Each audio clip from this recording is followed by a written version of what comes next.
अस्सलाम वालेकुम, good morning Kohinoor. मैं हूँ आपकी होस्ट इरम सफ्तर। खूबसूरत दिन का आगाज़ हो चुका है। उम्मीद करते हैं आप सबका ये दिन बहुत अच्छे से गुजरे।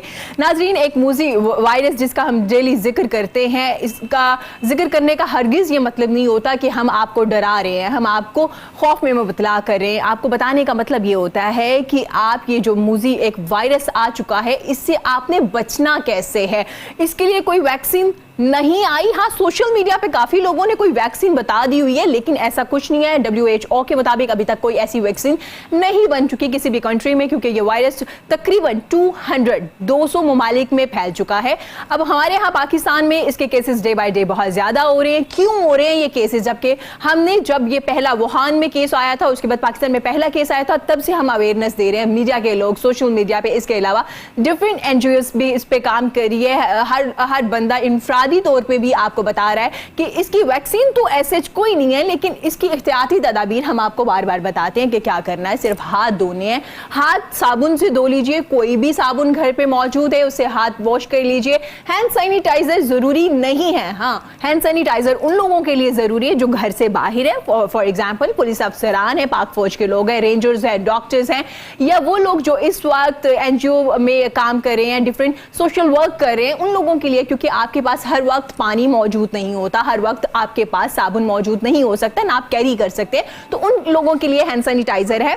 और दूसरी बात, मास्क का काफी शोर सुनने में आता है, जी मास्क मिल नहीं रहे, ये बहुत एक्सपेंसिव हो गए हैं। तो नॉर्मल जो मास्क है आप वो इस्तेमाल कर सकते हैं। जब आप घर से अगर बाहर हैं और आपने मास्क का इस्तेमाल किया हुआ है, तो आपको क्या करना है, वो मास्क जब आप घर आए उसको वॉश कर लीजिए, वॉश करके ड्राई कर लीजिए और उसको आप दोबारा से यूज कर सकते हैं। N95 जो मास्क है वो डॉक्टर्स के लिए है, या उन लोगों के लिए जो हॉस्पिटल में मौजूद हैं, काम कर रहे हैं, जो उस वार्ड के, आइसोलेशन वार्ड के इर्द गिर्द लोग हैं, उनके लिए है। तो काइंडली अगर आप लोग सब बाय कर लेंगे ना N95 मास्क, तो क्या होगा, डॉक्टर्स तक नहीं पहुंचेंगे। तो जरूरी क्या है, उन लोगों के लिए मास्क होने चाहिए जो इस वक्त हॉस्पिटल्स में काम कर रहे हैं या ऐसी प्लेसेस पे काम कर रहे हैं जहां पे कोरोना वायरस के जो विक्टिम है, मुतासरीन मौजूद हैं, उन लोगों के लिए जरूरी है। अब बात होगी जी मास्क, आपको जैसे कि पता है कि अमेरिका में भी कह दिया गया है कि आप स्कार्फ का इस्तेमाल कर लीजिए अगर आपके पास मास्क नहीं है।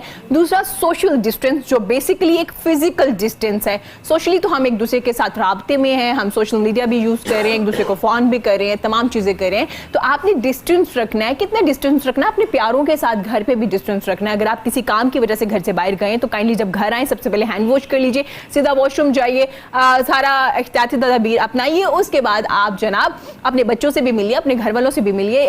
इस वायरस में अगर पॉजिटिव चीजों की बात की जाए तो काफी पॉजिटिव चीजें हुई। अब वो पॉजिटिव चीजें क्या हुई कि फैमिली टाइम मिल गया, लोग प्यारों के साथ टाइम स्पेंड करना शुरू हो गए। जनाब प्यारे, जब मैं जिक्र करती हूँ ना प्यारों का, तो उसमें आपकी फैमिली भी आती है, आपकी अजीजो कारब भी आती है, आपके इर्द गिर्द के लोग जिनके साथ आप मुंसलिक है, राबते में रहते हैं, आपके कुलीग्स हैं या आपके ऑफिस के लोग हैं, कि तमाम लोग होते हैं। क्योंकि अक्सर लोग मुझे कहते हैं कि अब सिर्फ आप जिक्र कर दिए कि प्यारों का ख्याल रखिए, तो प्यारों में ये तमाम लोग आ जाते हैं।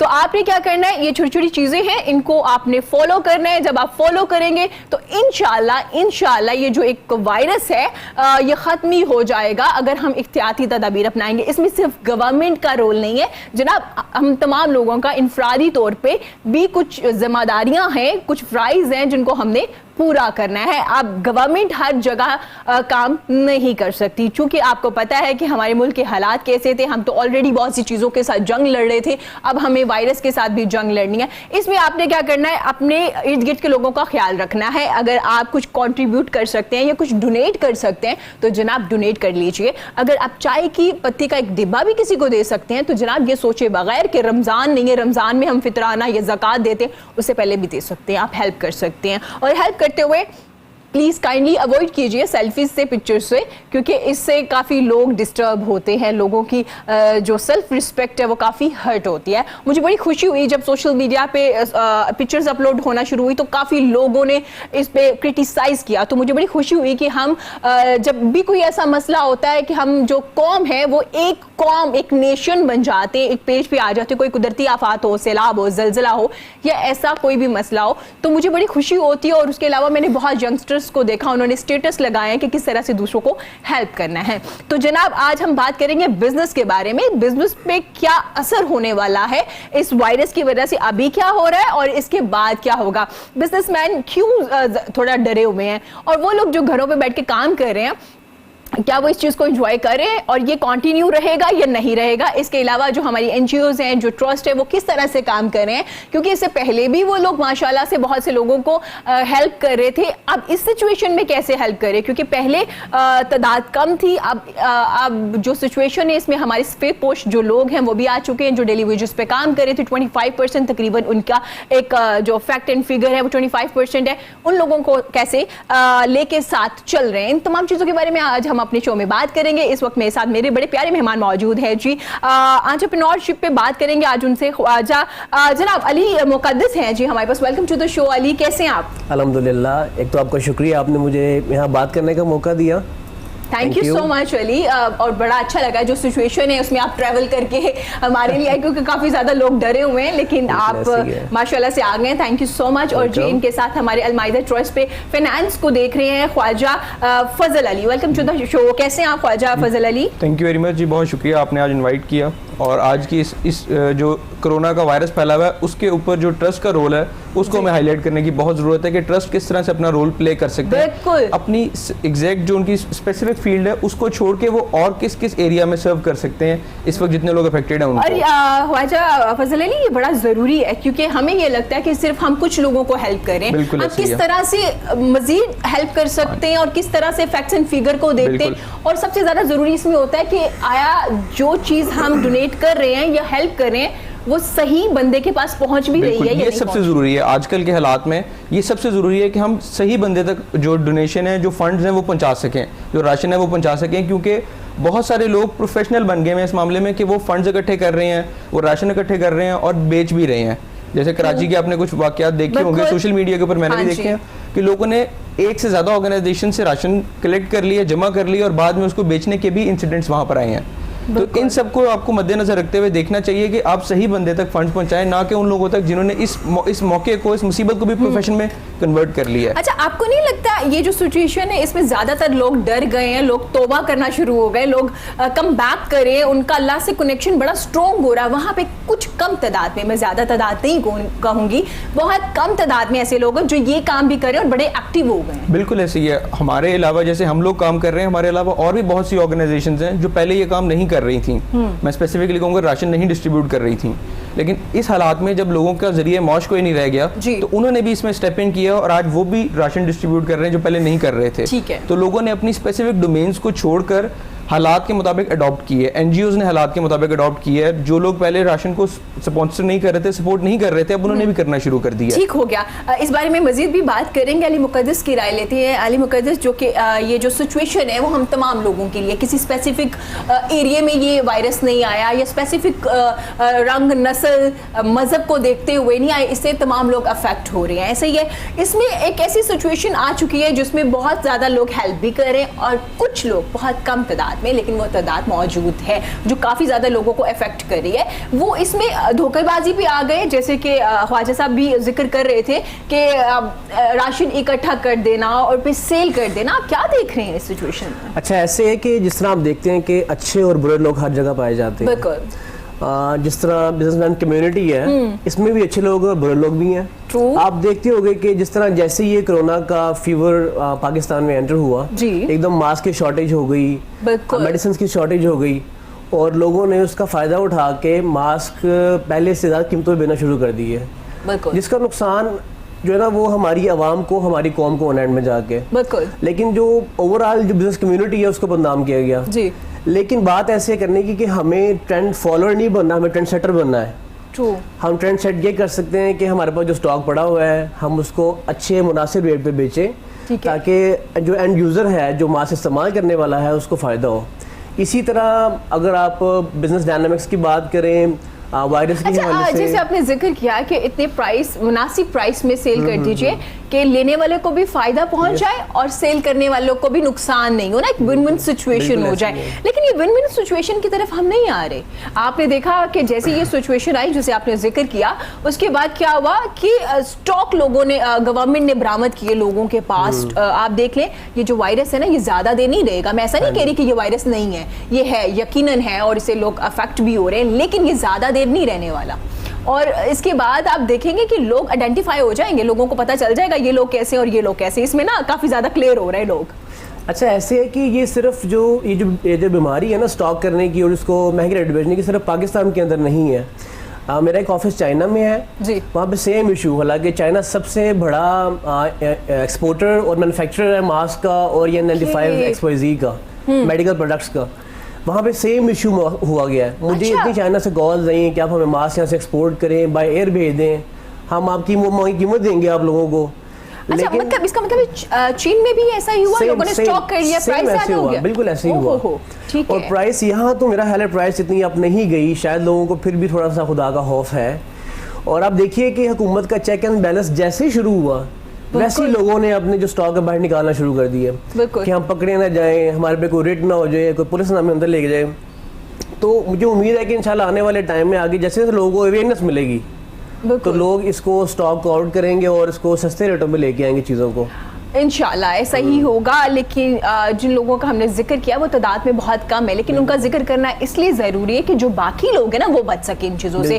जैसे ख्वाजा फजल अली बता रहे थे कि बहुत कम लोगों ने ये करना शुरू कर दिया। हम आप लोगों को इसलिए ये बता रहे होती, इसका ये हरगिज़ मतलब नहीं होता कि हम नेगेटिविटी फैला रहे हैं या हम बता रहे हैं कि हमारे मुआशरे में क्या क्या हो रहा है। हम ये बताना चाह रहे हैं कि जो दूसरे लोग हैं ना वो इन चीज़ों से बच जाएँ। अगर कोई फ्रॉड कर रहा है तो आप उससे बच जाइए, अगर कोई मास्क महंगा दे रहा है तो आप उससे बचिए, कोई आसान तरीका अपना लीजिए। अच्छा ख्वाजा साहब आपसे पूछना चाहूंगी, फाइनेंस को देख रहे हैं आप अपने ट्रस्ट में, इससे पहले जो अलमाइदा है वो किस तरह से काम कर रहा था? ये कोरोना की क्राइसिस से पहले अलमाइदा रोजाना लाहौर में 6 मुख्तलिफ लोकेशंस के ऊपर फ्री मील सर्व कर रहा था। अच्छा, जबरदस्त। जिसमें एक लोकेशन के ऊपर हम दिन में 3 टाइम अ डे मील सर्व कर रहे थे और बाकी जो 5 लोकेशन है वहाँ पर हम दिन में एक जो मील है आपका लंच मील है वो फ्री सर्व कर रहे थे।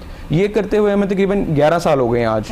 11 साल पहले हमने रमज़ान में इफ्तारी से स्टार्ट किया था इसको। अच्छा, और आज इसको कंटिन्यू करते हुए, पहले सिर्फ इफ्तारी था पहले 1-2 साल, उसके बाद फिर हमने उसको रेगुलर ले आए, लंच पे आ गया और अब जो है एक लोकेशन पे दिन में 3 मील्स हैं, ब्रेकफास्ट, लंच और डिनर, और बाकी 5 लोकेशंस के ऊपर उसका डेली एक मील सर्व हो रहा है। अच्छा, मुझे बताइएगा जब माशाल्लाह से आपने रमज़ान में स्टार्ट किया था आज से 11 साल पहले, कितने लोगों के लिए आप अरेंज कर रहे थे इफ्तारी और सहरी?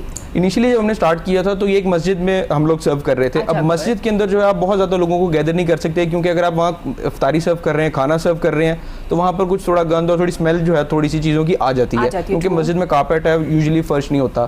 तो वहाँ पर हम एक लिमिटेड नंबर तक थे, 10 से 15 तक मैक्सिमम जा रहे थे, वरना रूटीन में भी उससे कम थे। तो जब हमने इसको 2 साल के बाद इसको स्केल अप करना था तो फिर हम मस्जिद की बजाय हमने ओपन स्पेस हायर कर ली, एक रेंट कर ली, वहाँ पर हम सर्व कर रहे थे। ठीक है, क्योंकि वहाँ पर एक ज़्यादा आप गैदरिंग को सर्व कर सकते हैं, इकट्ठा सर्व कर सकते हैं और वहाँ सफाई वगैरह का भी इशू नहीं होता। ठीक हो गया। ये आप लोग पहले कर रहे थे, कोरोना वायरस से पहले इस तरह से खाना आप डिस्ट्रीब्यूट कर रहे थे, एक प्रॉपर प्लेस पे लोग आते हैं, खाना खा के चले जाते हैं, ब्रेकफास्ट और लंच और डिनर तीनों सर्व हो रहे थे। ठीक हो गया। अभी आप किस तरह से काम कर रहे हैं इस बारे में भी बात करेंगे, लेकिन अली मुकद्दस से पूछना चाहूंगी, अली मुकद्दस बिजनेस की क्या सूरत हाल है इस वक्त, कहाँ पे देख रहे हैं आप बिजनेस को? सुना जा रहा है कि काफी ज्यादा जॉब्स जाने वाली हैं पोस्ट कोरोना वायरस, मतलब ये कोविड-19 जो है। इससे पहले अभी आप कहाँ देख रहे हैं? क्या बिजनेस थोड़ा डाउन गया या बहुत डाउन जा चुका है? अगर आप बात करें कोरोना वायरस से पहले की जी, तो चूंकि गवर्नमेंट नहीं आई थी, उन्होंने काफ़ी काम किया बिजनेस कम्युनिटी के लिए जी, तो उसमें बिजनेसमैन काफ़ी स्टेबल होना शुरू हो गए थे। ठीक है, लेकिन चूंकि ये खुदा की तरफ से एक इम्तिहान है, मैं इसको ना तो अजाब कहूँगा ना आफत कहूँगा, खुदा का इम्तिहान है, हम इंशाल्लाह इसमें से फटाफट गुजर जाएंगे इंशाल्लाह। तो इंशाल्लाह मुझे बड़ी उम्मीद है। लेकिन अगर आप फिलहाल करंट सिनेरियो की बात करें, हाँ जी, तो इसके अंदर बिजनेस काफ़ी डाउन गया। बाकी हम तो फील कर रहे हैं, जापान ने अनाउंस कर दिया कि वो 2022 में रिकवर करेंगे जाके।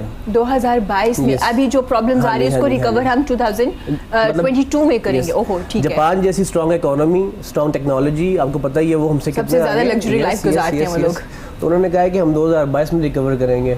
तो पाकिस्तान इंशाल्लाह मुझे बड़ी उम्मीद है, हुकूमत बहुत अच्छी पॉलिसीज लेके आ रही है, टैक्सेस में छूट लेके आ रही है, नए नए बिजनेस डायनामिक्स अनाउंस कर रही है हुकूमत, तो इंशाल्लाह मुझे बड़ी उम्मीद है कि आने वाले वक्त में इसका जो हमारा नुकसान हो रहा है हम बहुत जल्दी कवर करेंगे इस चीज़ को। इंशाल्लाह। अच्छा अली मुकद्दस, मुझे बताइएगा जैसे कि घर पे काम शुरू हो चुके हैं, लोग घरों पे बैठ के लैपटॉप पे बैठ के नेट यूज़ पे इस्तेमाल करके आप काम करें, ऑफिस वर्क करें, आप ही देख रहे ये सिचुएशन जो है ये एक तो पॉजिटिव भी होगी क्योंकि ज़्यादातर हमारा काम शिफ्ट हो जाएगा डिजिटल पे, राइट। दूसरा क्या होगा कि कुछ लोगों की जॉब्स चली जाएंगे क्योंकि जब एक बंदा काम कर रहा है तो अगर 100 बंदे थे उनमें से 30 लोग रख लेंगे, बाकी लोग फायर हो जाएंगे। ऐसा होगा ये नहीं होगा?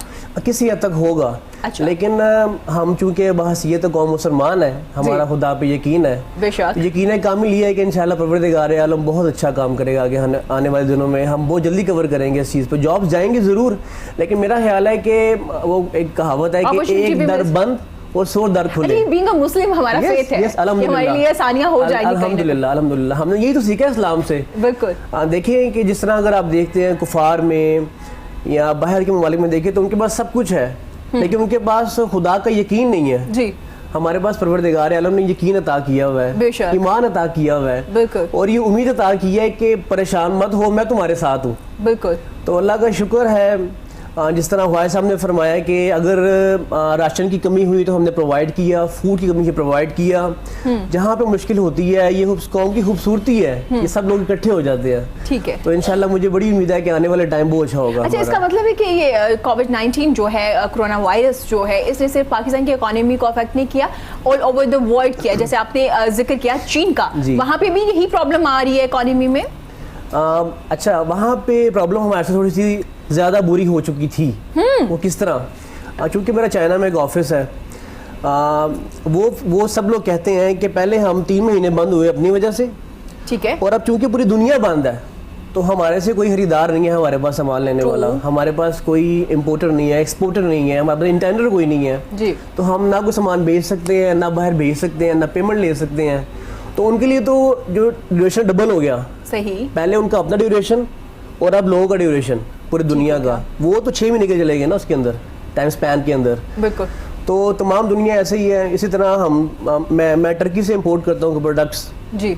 सेम इशू टर्की में आया हुआ है, लेकिन हमें खुदा के साथ यकीन कामिल रखना चाहिए, अच्छा सोचना चाहिए, अच्छा करना चाहिए, जितना अच्छा लोगों के लिए कर सकें हम। बिल्कुल, आपने बिल्कुल ठीक बात की है कि इकोनॉमी में प्रॉब्लम तो आ रही है, वो आएगी ना सिर्फ पाकिस्तान में, इसके अलावा जितनी कंट्रीज में ये वायरस जा चुका है वहाँ पे भी आएगी। लेकिन चूंकि हम मुसलमान हैं तो हमारा जो बिलीव है बहुत स्ट्रॉन्ग है कि जो मुश्किलात है, मुश्किल के बाद हमेशा आसानी है, अल्लाह की तरफ से आसानी आ जाती है। थोड़े टाइम के लिए ये होगी मुश्किल, लेकिन हम लोग इंशाल्लाह कम बैक कर लेंगे। ठीक हो गया।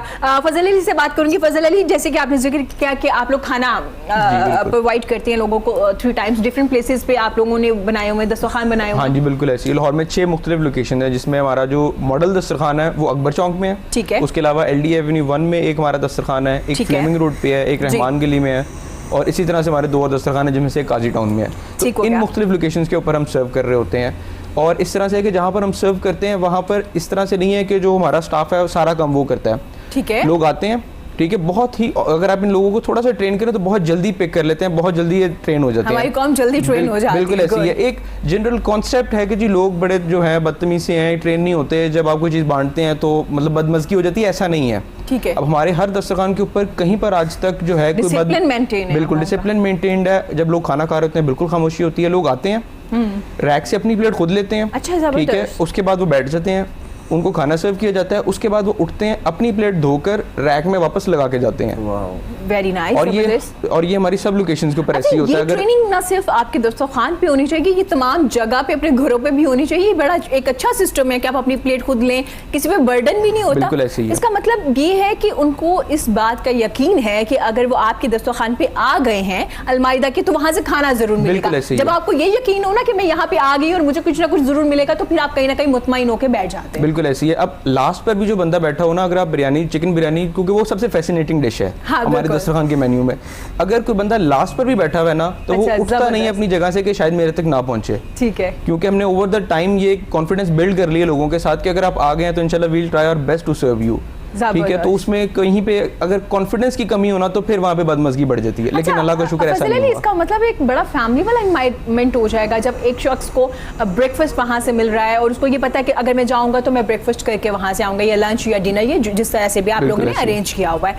तो एक शख्स डेली आता है, आप 11 साल से कर रहे हो, तो वो डेली आने की वजह से वो एक फैमिली वाला कनेक्शन नहीं हो जाता उन लोगों के साथ, आप जानना शुरू हो जाते हैं लोगों को। बिल्कुल ऐसी है, आप बाय नेम अगर नहीं भी जानते तो बाय फेस जानते हैं कि अच्छा ये बंदा रोज आता है, 2 बार आता है, 3 बार आता है। अगर आप रेगुलर विजिट कर रहे हैं तो over the period of time आपकी एक अच्छी अंडरस्टैंडिंग लोगों के साथ बन जाती है, आप बाय फेस सबको जानते हैं कि अच्छा ये लोग यहाँ पे रेगुलर आते हैं। अच्छा, माजरत के साथ में कोई ऐसे अल्फाज इस्तेमाल नहीं करना चाहती, किस तरह के लोग आते हैं? भिखारी वगैरह ही सिर्फ आते हैं या नॉर्मल लोग जो शॉप्स पे काम करते हैं, जो गार्ड्स हैं, सिक्योरिटी गार्ड्स हैं, वो तमाम लोग आते हैं वहाँ पे? नहीं, ये सबसे बड़ा मिसकॉन्सेप्शन है दस्तरखान के बारे में कि यहाँ पर शायद भिखारी आते हैं या लोग मांगने वाले आते हैं, या आपने फ्री खाना खिला के लोगों को मांगने पे लगा दिया। ये सबसे बड़ा मिसकंसेप्शन है। हाँ। अगर आप हमारी कोई भी लोकेशन विजिट करें तो वहाँ एक भी मांगने वाला नहीं होता, भिखारी नहीं होता। अच्छा। अगर आप अकबर चौक की बात करें तो हम बिल्कुल मेन अकबर चौक पे सर्व कर रहे हैं, और वहाँ पर आपको हर वक्त 15 से 20 जो है मुख्तलिफ साइड्स पे खड़े हुए भिखारी मांगने वाले नजर आ रहे होते हैं।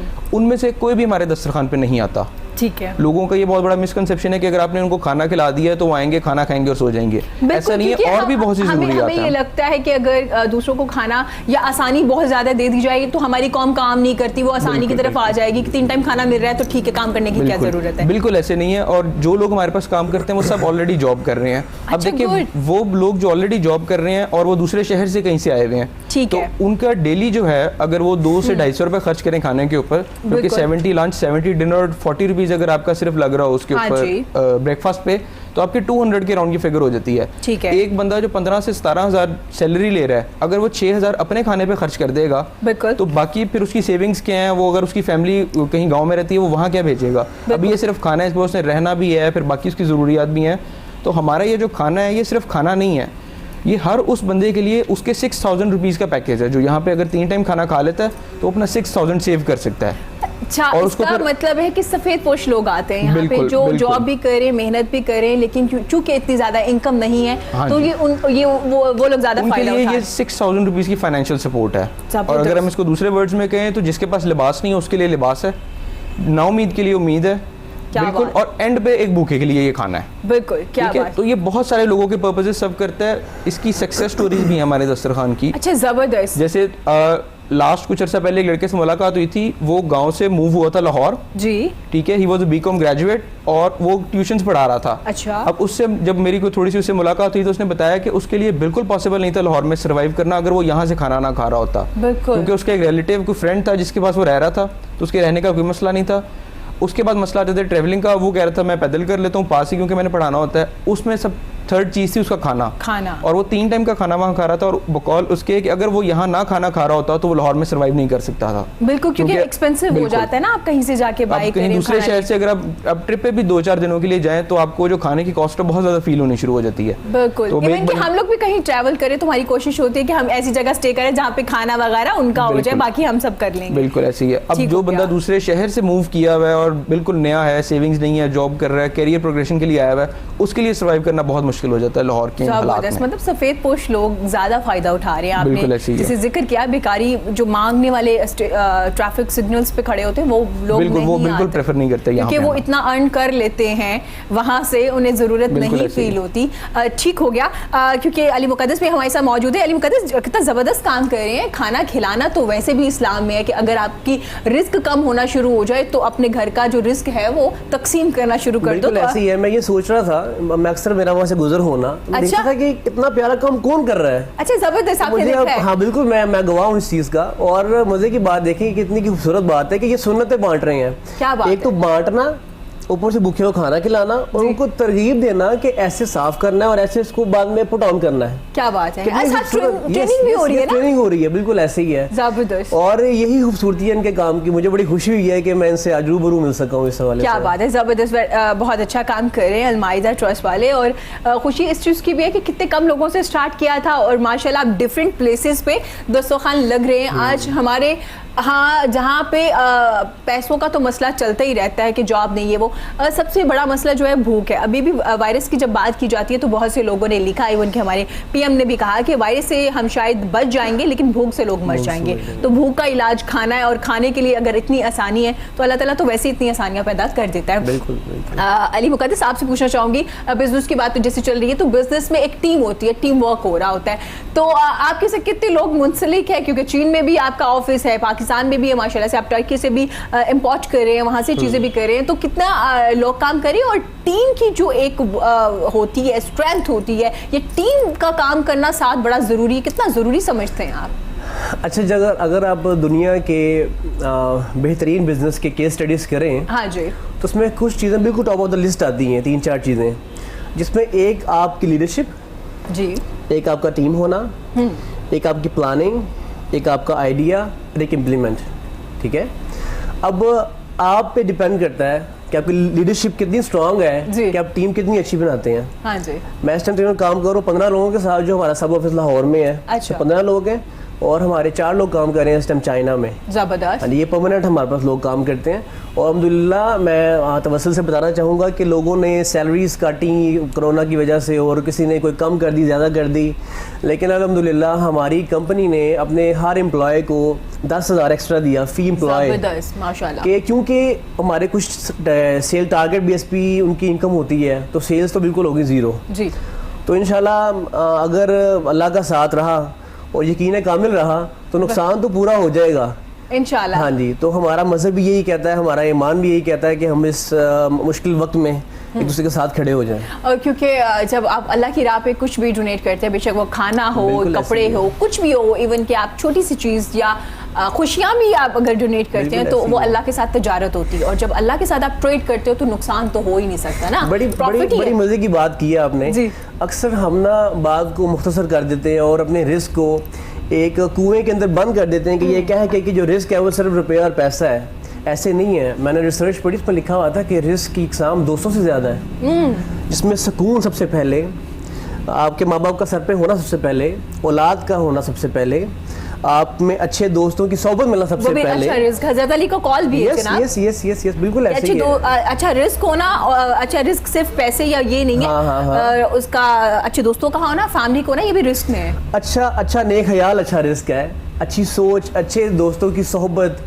अच्छा, और एक मजे की बात है कि अपॉर्चुनिटी का मिल जाना और उसको मौके पे ग्रैब कर लेना रिस्क है, ये भी रिस्क है। खुदावंद ताला आपको हिस्सा अता करता है कि अपॉर्चुनिटी तुम्हारे लिए है, इसको पकड़ो और इसको लेके आगे चलो। ये तो बड़ा अक्सर ऐसे होता है जिंदगी में, लोग कहते हैं कि यार खुशकिस्मती हमारे दरवाजे पे आई, मैं पता नहीं लगा वापस चली गई। तो उसका दरवाजे पे आना और मौके पे उसको जांच लेना कि ये मेरे लिए है और मैंने इसको पकड़ के इससे काम शुरू करना है, बिल्कुल, तो ये सबसे बेहतरीन रिस्क है खुदा की तरफ से। बिल्कुल, जैसे आपने टीम के बारे में बता रहे थे कि टीम का स्ट्रॉन्ग होना बड़ा ज़रूरी है, लीडरशिप किस तरह से काम, बिजनेस में टीम और लीडर किस तरह से काम कर रहे होते। तो मैं फजल अली से भी बात करूँगी, क्योंकि आप इतने दस्तरखान रन कर रहे हैं इस वक्त और 3 वक्त माशाल्लाह से आप सर्व कर रहे हैं खाने को, तो उसके लिए टीम तो चाहिए होगी ना, हर चीज़ों को देखने के लिए कि डोनेशन कहाँ से आ रही है, अनाज कहाँ से आ रहा है, किस तरह से मैनेज करें। तो कितने लोग काम करें आपके साथ? इस पे अगर हम टीम में देखें तो हमारे पास जो पेड एम्प्लॉइज़ हैं उसमें तकरीबन 7 to 8 एम्प्लॉइज़ हैं, ठीक है, और उन 7 to 8 एम्प्लॉइज़ में डिफरेंट चीज़ें डिवाइडेड हैं। हाँ, जैसे हमारे कुछ 2 से 3 एम्प्लॉइज़ हैं जो सिर्फ कुकिंग को देखते हैं, उनका काम है कि वो इंश्योर करें कि टाइम के ऊपर वहाँ से डिस्पैच और डिलीवरी निकल जाए किचन से, ठीक है। उसके बाद हमारे कुछ एम्प्लॉइज़ हैं जो ये इंश्योर करते हैं कि हमारा टाइमली पहुँच जाए खाना मुख्तलिफ लोकेशंस पे, क्योंकि 6 डिफरेंट लोकेशंस हैं, और वो फिर वहाँ पर सर्व करते हैं, ठीक है। और वहाँ पे हर जगह पे हमारे साथ ऐसे होता है, हमें एम्प्लॉइज़ कम रखने पड़ते हैं क्योंकि लोग खुद वॉलंटियर करते हैं इस एक्टिविटी में। ये अच्छी चीज़ भी बिल्कुल ऐसे ही है। अब आप एक जगह पे सर्व करने के लिए गए हैं, वहाँ पर ही 2 लोग आ जाते हैं कि अच्छा ठीक है, सालन मैं डिस्ट्रीब्यूट कर देता हूँ, रोटी मैं डिस्ट्रीब्यूट कर देता हूँ, जो हमने सफ़े बिछानी है उसके पे हमारे साथ लोग मिल जाते हैं और वो हमारे साथ हेल्प करके बिछा देते हैं। इस तरह से आप ना माजरत के साथ थोड़ी ना शर्मिंदगी से भी बच जाते हो कि आप चुप करके बैठे हो और खाना आ रहा है और आप खा रहे हो, कहीं ना कहीं आपके माइंड में आ रहा होता है कि यार मैं, इस तरह आपको लग रहा होता है कि आप अपने घर में ही खाना खा रहे हैं, कि आप खुद वर्क कर रहे हैं, खुद काम कर रहे हैं। ये बड़ा एक अच्छा आइडिया है और मुझे काफ़ी पसंद आया, ये जो प्लेट लेना, वॉश करना और वापस रखना, ये सबसे बेस्ट आइडिया माशाल्लाह। बाकी भी तमाम चीज़ें बड़ी अच्छी है। टीम वर्क की तो बात कर ही रहे। अली मुक़द्दस, आपसे पूछना चाहूँगी, इंशाल्लाह बिजनेस में आपने कहा है कि हम कम बैक कर लेंगे, इंशाल्लाह वो भी हो जाएगा, तमाम चीज़ें साथ साथ चल रही हैं। आपने देखा कुछ लोग बहुत ज़्यादा डर चुके हैं इस वायरस से और कुछ लोग बिल्कुल भी नहीं डरे, बिल्कुल भी नहीं डरे, उन्होंने कहा जी कुछ नहीं है, ये बस एमी मीडिया ना बहुत ज़्यादा नंबर बताई जा रहा है, ये हो रहा है। तो क्या कहेंगे आप? आपको नहीं लगता बैलेंस होना चाहिए, खौफ भी नहीं होना चाहिए और बिल्कुल लापरवाही भी नहीं होनी चाहिए? अच्छा, तहकीक ये कहती है कि अपने दिमाग में ना अपने कानों में फिल्टर लगा लो। अच्छा, फिल्टर लगा जो बात सुनो उसको अपनी मतलब की बात पॉजिटिव लो और बाकी बात निकाल दो। ठीक है। हमें मीडिया को बजाय तनकीद करने के ना उसमें से पॉजिटिव बातें लेनी चाहिए, बिल्कुल, जो उसमें अवेयरनेस मिल रही है, जो कि बार बार दी जा रही है। यस, बिल्कुल ऐसे ही है। अगर हम बिल्कुल ही टीवी बंद कर दें या घर में इस चीज़ को मना कर दें कि आप टीवी ना देखो, तो बताएं हमें अवेयरनेस कैसे मिलेगी चीज़ों की? बिल्कुल ठीक है, अवेयरनेस भी ज़रूरी है। और मैं बड़ा हिराश पेश करूँगा मीडिया के हवाले से आप लोगों को कि आप बार बार और हर अपने न्यूज़ के अंदर बार बार बता रहे हैं कि इसको ऐसे करो, मास्क यूज़ करें, सैनिटाइजर यूज़ करें, अगर नहीं है तो साबुन इस्तेमाल करें, अगर कुछ भी नहीं है तो घर में आप बाहर ना निकले फालतू। हाँ, आप यकीन करें कि मेरी चाइना डेली बात होती है आजकल भी, वो मुझे डेली कहते हैं, मतलब stay home stay safe, stay home stay safe. उनकी तो असल में ये नारा उनका लोगों का है, स्टे होम स्टे सेफ वाला। वो कहते हैं उनकी दो चीज़ें हैं, बाहर जाएं, मास्क यूज़ करें, ग्लव यूज़ करें, बिल्कुल, घर में आए अपनी हर चीज़ को अच्छा धोए, मुंह धोएं, हाथ धोए, बिल्कुल, बस आप इतना ही कर सकते हैं। अच्छा अली मुक़द्दस, चूँकि आपका राबता है चीन में, डायरेक्ट आप कॉल्स भी कर रहे हैं, वहाँ से मुंसलिक भी है कुछ लोगों के साथ, आपको बहुत जल्दी उन्होंने इस पे ना कंट्रोल कर लिया जबकि वुहान से स्टार्ट हुआ है, और आपको पता है बंदा वैसे पैनिक हो जाता है, एक जगह से चीज़ स्टार्ट होगी, समझ नहीं आ रही, जो कि अभी भी नहीं आ रही इस वायरस की समझ, सिर्फ यही पता है कि इस तरह से बच सकते हैं आप। तो क्या उनको, आप क्या लगते हैं उस कौम में क्या ऐसी चीज़ थी कि उन्होंने बहुत जल्दी इस पर कंट्रोल कर लिया और जल्दी से वुहान, आपको पता है फिर वो खुल भी गया, वो लोग वापस भी अपने लाइफस्टाइल में आ चुके हैं, तो क्या चीज़ देख रहे हैं आप वहाँ के लोगों में? अच्छा, हमारे तो वहम व गुमान में भी नहीं था कि ये वायरस पाकिस्तान में आ जाएगा। हाँ बिल्कुल, जब ये चाइना में वायरस आया ना तो मेरी उनसे कम्युनिकेशन डेली होती थी, डायरेक्ट राब्ता है। हाँ जी। तो उन्होंने मुझे रोज़ाना कहना है कि हमें हमारी गवर्नमेंट ये तदाबीर बता रही है और हम लोग घरों में रह रहे हैं, हम लोग मुकम्मल जिस तरह गवर्नमेंट कह रही है उसको फॉलो कर रहे हैं। इसका एक ही जो है ना वो एहतियात है और बॉन्डिंग हुकूमत और लोगों के दरमियान। जैसे हुकूमत हमें कह रही है हमें उसको फॉलो करना पड़ेगा, इसमें हम लोगों का फ़ायदा है, इसमें हमारी बका है, इसमें हमारी ज़िंदगी है। बिल्कुल। तो हमें हमारे प्राइम मिनिस्टर साहब उम्मीद भी दे रहे हैं और पॉजिटिव बात भी करते हैं आके, और अच्छे पैकेज भी अनाउंस कर रहे हैं, लोगों को रिलीफ दे रहे हैं। तो हमें ये इसका, हम देखें ना अपनी तरफ से वो तो कोशिश कर रहे हैं, हम क्या कर रहे हैं, हमें उसको रिस्पॉन्ड अच्छा करना है, हमें घरों में रहना है, हमें बाहर नहीं निकलना एक्स्ट्रा। बिल्कुल, इनफरादी तौर पे हमारी भी तो जिम्मेदारियां हैं ना इसमें। बिल्कुल ऐसे ही है। मैं डेली अपने शो में जिक्र करती हूँ कि खुदारा गवर्नमेंट के बंदे आके आपके हाथ नहीं धुलाएंगे, ऐसे ही है, ये आपने खुद करना है। ये अब आप हर चीज गवर्नमेंट में मत छोड़ दीजिए, वो हमारे गवर्नमेंट के जो है वो भी बहुत काम करिए, लेकिन खुद को भी तो करना है ना इनफरादी तौर पे। जी फजल अली से पूछना चाहूँगी, चूँकि उससे पहले एक आप लोग दस्तरखान लगाते थे क्योंकि कोरोना वायरस है और सोशल डिस्टेंस का बार बार कहा जा रहा है, तो इस सिचुएशन में दस्तरखान किस तरह से रन कर रहे हैं आप लोग? बेसिकली लॉकडाउन से पहले हमने वॉलंटरली दस्तरखान को जो है हमने टेक अवे पे मॉडल पे ले गए थे। अच्छा, हमने खाना पैक करके वहाँ से अपने जो प्रेमिसेस थी उसके बाहर से लोगों को देना शुरू कर दिया था, जस्ट टू अवॉइड कि वहाँ पे गैदरिंग ना हो, कोरोना वायरस फैलने का खतरा ना हो। लेकिन जब से लॉकडाउन हुआ है तो हमें मजबूरन जो है एक्टिविटीज अपनी बंद करनी पड़ी हैं, लेकिन हमने बंद नहीं किया, हमने उसको डाइवर्ट कर दिया, मूव कर दिया दूसरी डायरेक्शन में। अब हम खाना पका के डिस्ट्रीब्यूट नहीं कर रहे, अब हम लोग राशन डिस्ट्रीब्यूट कर रहे हैं। ठीक हो गया, ठीक है। और अब हम लोग लास्ट 20th से हमने स्टार्ट किया था लास्ट मंथ, और आज ऑलमोस्ट 1 महीना हो गया हमें राशन डिस्ट्रीब्यूट करते हुए, और अभी तक हमने 3000 प्लस राशन जो है लाहौर में डिफरेंट वाइट कॉलर फैमिलीज में डिस्ट्रीब्यूट किया है। सही हो गया, मतलब कि अब आप खाना पक नहीं रहा, दस्तरखान नहीं लग रहा, अब वही राशन आप लोग दे रहे हैं, वही हमने राशन डिस्ट्रीब्यूट। अच्छा, अब वो किस तरह से डिस्ट्रीब्यूट किया जा रहा है, कहाँ कहाँ लोगों को कैसे पता चल रहा है कि आया इस घर में राशन की ज़रूरत है? क्योंकि ऐसा भी हो रहा है कि हर जगह ज़रूरत नहीं है, कुछ लोगों में है, और वो कैसे आइडेंटिफाई कर रहे हैं, किस तरह से उन लोगों को निकाल रहे हैं, डाटा कहाँ से ले रहे हैं आप लोग? बेसिकली हमने ये कुछ अर्सा पहले ही दस्तरखान के ऊपर ही हमने एप्लीकेशंस कलेक्ट करना शुरू की थी उन लोगों से जिनको रमज़ान में असिस्टेंस चाहिए। ठीक है, क्योंकि रमज़ान में हम लोग एक एक्टिविटी चल रही थी, राशन डिस्ट्रीब्यूट कर रहे थे। ठीक है, अभी हम लोग वो एप्लीकेशंस कलेक्ट कर ही रहे थे कि ये कोरोना वाला इशू आ गया और एप्लीकेशंस आना तेज़ हो गई थी उसकी वजह से।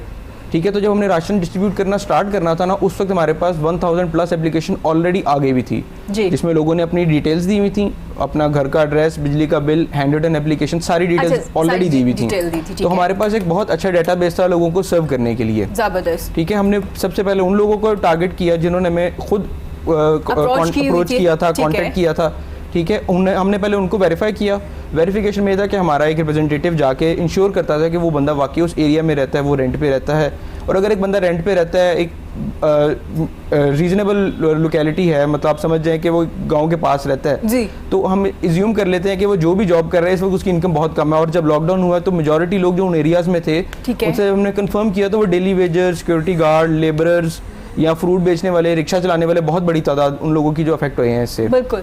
तो इस तरह के लोगों को जब हमने आइडेंटिफाई कर लिया, फिर हमने उनके घर में राशन डिलीवर किया, क्योंकि हम गैदर नहीं कर सकते थे। इनिशियली हमने किया, लेकिन लोगों का, क्योंकि आपको पता है रश लग जाता है जब आप इस तरह की डिस्ट्रीब्यूशन करते हैं, तो उसके बाद हमने फिर लोगों के घर डिलीवर करना स्टार्ट कर दिया था। ठीक हो, मतलब इन चीज़ों में, इस सिचुएशन में आपने एक तदाबीर को भी अपनाया कि इससे कोरोना वायरस जिस वजह से हम इस सिचुएशन में आए हैं वो ज़्यादा फैल ना जाए। कहीं ऐसा ना हो कि हम एक अच्छा काम कर रहे हैं, सब करते करते हम वायरस फैलाना शुरू कर दिया। तो हमने घर पहुंचाना शुरू कर दिया। हमारे 9 राइडर्स की एक टीम थी जिसने कुछ अर्सा काम करके ये सारी डिलीवरीज कंप्लीट कर ली हैं। ज़बरदस्त। अच्छा, अगर फजल अली मैं आपसे पूछूं कि जो एक पैकेज आप बना रहे हैं राशन का, उसमें कितने दिन गुजर सकते हैं और उस पैकेज में क्या क्या चीज़ें ज़रूरियात ज़िंदगी की हैं या आपके किचन को रन करने के लिए कौन कौन सी चीज़ें आप लोगों ने उस पैकेज में रखी हुई हैं? बेसिकली उस पैकेज को हमने इस तरह से रखा हुआ है कि अगर आप 4 से 5 लोगों की फैमिली है ना, तो आप उसमें अपना 1 महीना सर्वाइव कर सकते हैं। 1 महीना सर्वाइव कर सकते हैं। उस पर आपका 20 किलो आटा, ठीक है, 2 किलो चावल, 2 से 3 किलो चीनी है, वो वेरी करती है। उसके अलावा 3 किलो आपके पास ऑयल है, फिर साबुन, सर्फ, 3 डिफरेंट दालें हैं आपके पास, ठीक है, और इसके अलावा चाय। क्योंकि लोग बहुत ज़्यादा जो है उस पर चाय पे इंसिस्ट करते हैं, तो हमने वो भी इसमें ऐड किया है। तो ये सारी चीज़ें जो है हम उनको प्रोवाइड करते हैं, ठीक है, और इससे हम ये उम्मीद करते हैं कि उनका 1 महीना कंफर्टेबली आराम से गुजर जाएगा, उनको घर में किचन की खाना पकाने की टेंशन नहीं होगी। ठीक हो गया, ज़बरदस्त। अच्छा, मुझे बताइएगा कि जो आपने एक पैकेज बनाया है, इसकी अमाउंट ऑलमोस्ट कितनी आप लोगों को पड़ जाती है एक पैकेज में? मैं ये फैक्ट्स एंड फिगर इसलिए पूछ रही हूँ क्योंकि अगर कोई और डोनेट करना चाहता है वो आपसे राबता भी कर सकता है ना कि भाई हम आपके थ्रू, ताकि आप लोग एग्जैक्ट जो सही फैमिली उन तक पहुंचा दी। कितने तक आपको पड़ जाता है एक पैकेज? ये हमें 3000 के अराउंड कॉस्ट करता है, विच वेरीज फ्रॉम 50 रुपीज बिलो 3000 और 50 रुपीज अबव 3000। क्योंकि आजकल जो दालें वगैरह की प्राइसेस हैं वो डेली फ्लक्चुएट कर रही हैं। हाँ बिल्कुल। तो उस पे हमें ये अराउंड 3000 कॉस्ट करता है ये सारा पैकेज। ठीक हो गया। अली मुकद्दस, चूँकि राशन की बात चल रही है और बड़ा एक लोगों को मैंने देखा, काफ़ी मैदान में लोग आए और काफ़ी ज़्यादा राशन डिस्ट्रीब्यूट किया, तो आपको नहीं लगता कि अगर फॉर एग्जांपल ये लोग तो ऑल ओवर द सिटी कर रहे हैं ना, इर्द गिर्द के लोगों को भी देख रहे हैं, अगर फॉर एग्जांपल आप या मैं करना चाह रहे हैं या हम अब एक एक घर को साथ लेके चलना चाह रहे हैं, तो आपको नहीं लगता कि हम अपने सबसे पहले फैमिली में लोग देख लें? क्योंकि हमारी फैमिली में, तमाम लोगों की फैमिली में 1 या 2 फैमिलीज ऐसी ज़रूर होती है, या जिन दूर परे के रिश्तेदार जो सफ़ेद पोश होते हैं जिन्हें ज़रूरत होती है। देखिए, पहले फैमिली, उसके बाद आपके एम्प्लॉयज़। हाँ बिल्कुल, ठीक है, वो बहुत ज़रूरी है क्योंकि वो टोटल डिपेंड आपके ऊपर कर रहे होते हैं। हाँ जी। अच्छा, इसके बाद में अक्सर लोग सोचते हैं कि हमारे पास तो इतने पैसे नहीं हैं कि हम इतनी मकदार में राशन दे सकें, हम आटों की बोरी दे सकें या चावल दे सकें। आपके पास जो है वो डोनेट करें। बिल्कुल। अच्छा, हमारा ख्याल था कि लॉकडाउन चलेगा 5 अप्रैल तक, हमने उसके अकॉर्डिंग ही प्लान किया हुआ था। फिर जब देखा लॉकडाउन एक्सटेंड हो गया है तो हमारे पास भी फंड शॉर्ट होने शुरू हो गए। फिर मैंने अपने 3 ड्राइवर्स को फ़ोन किया कि हमारे पास 3 लोडर है। हमने फेसबुक पे ऐड लगाया, ठीक है, कि हमारे लोडर्स और हमारे driver with free fuel available हैं राशन डिलीवरीज के लिए। जबरदस्त। तो जो जिसके पास जो है उसको ऐसे बांटता चला जाए। क्या बात। ज़रूरी नहीं है बांटने के लिए कि आपके पास लाखों रुपये हो, करोड़ों रुपये हो। आपके पास जो है, आपके पास उम्मीद है, आप उम्मीद बांटें। आपके पास सुकून के कुछ लफ्ज़ हैं, आप सुकून बांटें, तो जिस तरह बेहतर कर सकते हैं हम लोग। अच्छा, बड़ी खूबसूरत बात की है। मेरे जानने वाले हैं नुमान, उनका नाम है, टूर गाइड भी हैं, उनकी एक टूर कंपनी भी है। मैंने ना कल उनका एक स्टेटस देखा तो मैंने कहा ये ऑनलाइन क्लासेस दे रहे हैं, फोटोग्राफी सिखा रहे थे, कैमरा कौन सा होता है, कितने टाइप्स का होता है, तो आप सेशन ले सकते हैं ऑनलाइन। तो मुझे जब वो रिसीव हुआ तो मैंने उसको पढ़ा कि अच्छा ऑनलाइन क्लासेस है, तो मैं ना नीचे चेक करना भूल गई कि इसकी फ़ी कितनी है।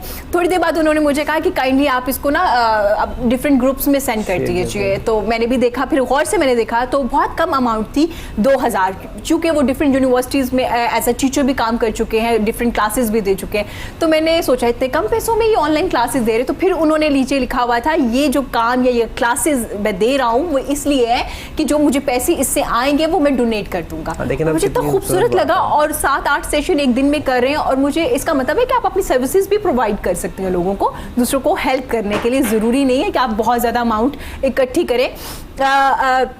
फजल अली, आपसे पूछना चाहूँगी, क्या अगर कोई और शख्स आप लोगों को पैसे दे दे, फॉर एग्जांपल हेल्प करना चाहें, तो वो कर सकते हैं, या आपसे राब्ता करके फ़ोन करके या राब्ता करके आपसे कह दे कि हमें इतने पैक चाहिए या पैकेज चाहिए फॉर राशन, हम खुद करना चाह रहे, तो वो इस तरह से भी काम कर सकते जी हैं? बिल्कुल अवेलेबल है, क्योंकि हमारे पास अभी एक लॉजिस्टिक्स और सेटअप थोड़ा सा है कि हम चीज़ों को इस तरह से ऑर्गेनाइज करके अरेंज करके राशन पैक बना सकते हैं। ठीक हो गया। तो अभी तो हम अवेलेबल हैं कि अगर आपको राशन पैक चाहिए हमसे वो ले लें, अगर आप डोनेशन देना चाहते हैं तो आप इन काइंड देते हैं अगर आप उसके साथ कंफर्टेबल हैं, और इसके अलावा अगर आप वॉलंटरली सर्व करना चाहते हैं तो उसके लिए भी हम ओपन है।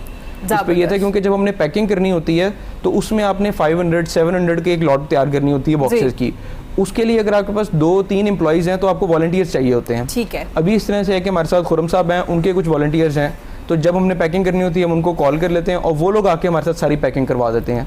तो 4 से 5 घंटे के अंदर हमारे आप अपनी सर्विसेज भी दे सकते हैं, किसी न किसी तरह से पार्टिसिपेट कर बिल्कुल ऐसे ही है। आप हमारे साथ वॉलंटियर कर लें, नहीं करना आपके घर के करीब जो ऑर्गेनाइजेशन है उसके साथ वॉलंटियर करें।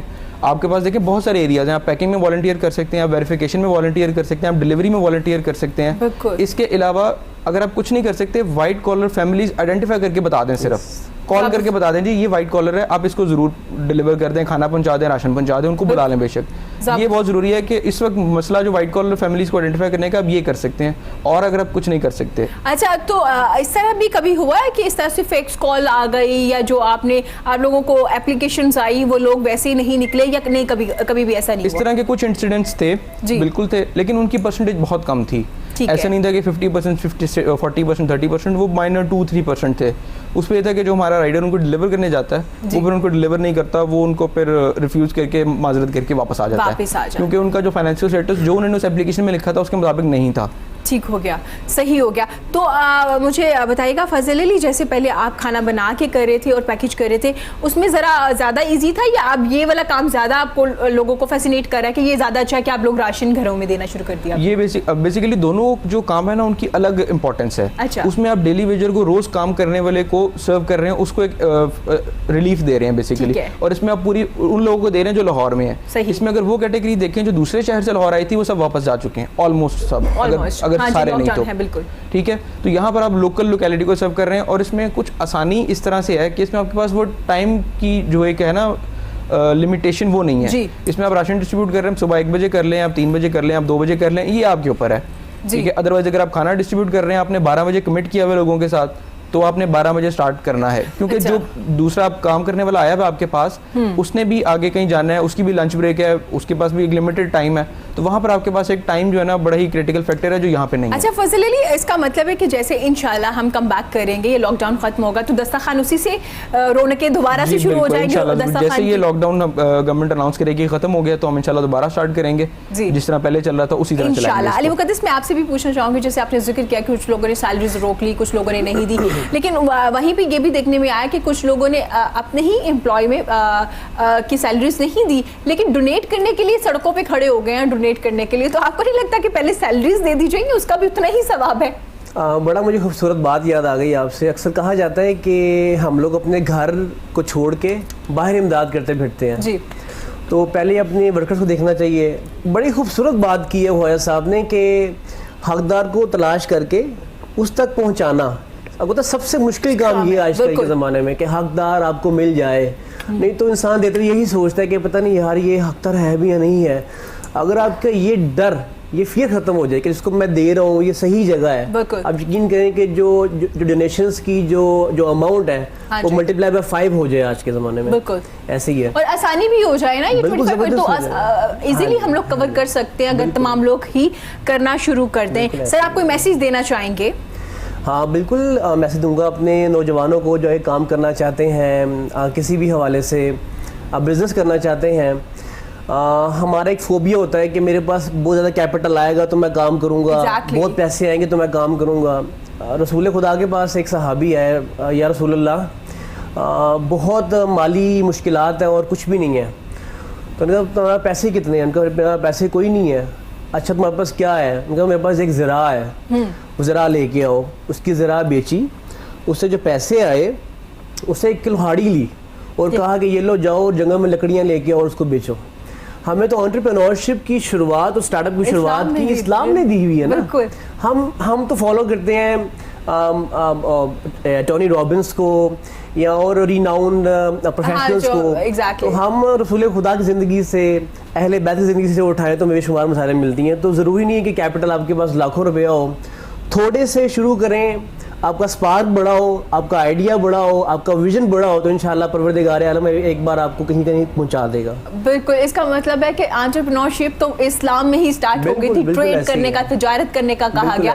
और आज के दौर में थोड़े लोग डरते हैं एंटरप्रेन्योरशिप की तरफ आते हुए, रिस्क लेते हुए। उनको होता है जनाब कि जॉब ही कर ले तो अच्छा है कि एक अमाउंट तो आ रही है। बहुत शुक्रिया अली मुकद्दस आपका, आपके कीमती वक्त का। यहाँ वक्त हुआ है छोटी सी ब्रेक का। ब्रेक के बाद हाजिर होते हैं, हमारे साथ रहिएगा।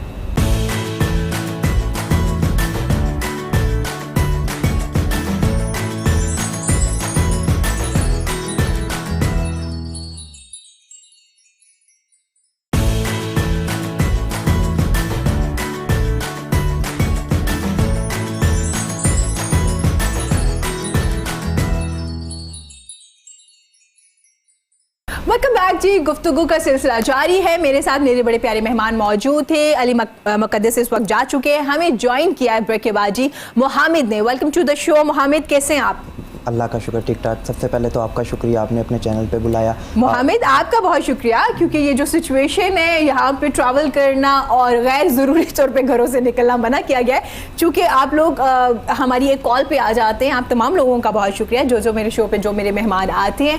आप लोगों की बड़ी एफर्ट होती है मेरे शो में आने के लिए। मोहामिद, क्या देख रहे हैं? वायरस की वजह से काफ़ी ज़्यादा लोग डरे हुए हैं। आप तो नहीं डरे हुए? नहीं, अल्लाह पे यकीन होना चाहिए, कुछ भी नहीं है। इंशाल्लाह सब बेहतर हो जाएगा। इंशाल्लाह सब कुछ बेहतर हो जाएगा। वायरस ने एक जो है आके सारा सिस्टम खराब तो किया है, लेकिन इंशाल्लाह ये जो है 60 डेज उनका है, WHO ने कहा कि इसमें सब कुछ ठीक हो जाएगा। तो इंशाल्लाह हमें अच्छी की उम्मीद रखनी चाहिए। चाइना निकल आए, चाइना ने इतने उनके सस्पेक्टेड केस थे, वो निकल आए, हम भी इंशाल्लाह निकल आएंगे जरूर। मतलब बिलीव स्ट्रांग रखना हमारा चाहिए, ईमान यकीन। तो अच्छा मोहामिद, वैसे मैं आपसे पूछूं कि जब नया ये वायरस जब स्टार्ट हुआ, अब तो हम इतने यूज्ड टू हो गए वायरस की डेली बातें कर करके, तो डरे आप? खौफ आया कि अच्छा ये नहीं करना, वो नहीं करना, ये नॉर्मल रहे? नहीं, शुरू में तो बहुत खौफ आया, मतलब सब लोग डर गए थे उससे। हाँ तो लेकिन अब आहिस्ता आहिस्ता लॉकडाउन हुआ, 21 दिन का जब लॉकडाउन हुआ, सब लोग डर गए हुए थे। लेकिन अब जो है बिल्कुल ठीक हो गया, मतलब इतना कुछ नहीं है अब डर लोग। अब बाहर हम रोड पे आए हैं, सुबह जब हम आए हैं सब कुछ ठीक, मतलब रूटीन में ट्रैफिक थी, हर चीज़ थी, तो चीज़ें नॉर्मल होना शुरू हो ज़बरदस्त। इंशाल्लाह और मज़ीद भी चीज़ें नॉर्मल हो जाएंगी। लेकिन इसका ये हरगिज़ मतलब नहीं है कि अगर लॉकडाउन में थोड़ी नरमी हो गई है या कुछ शॉप्स ओपन होना शुरू हो गई हैं तो आप अपनी एहतियाती तदाबीर को अपनाना ख़त्म कर दें, आप बिल्कुल ईजी हो जाए। ऐसा नहीं करना आपने।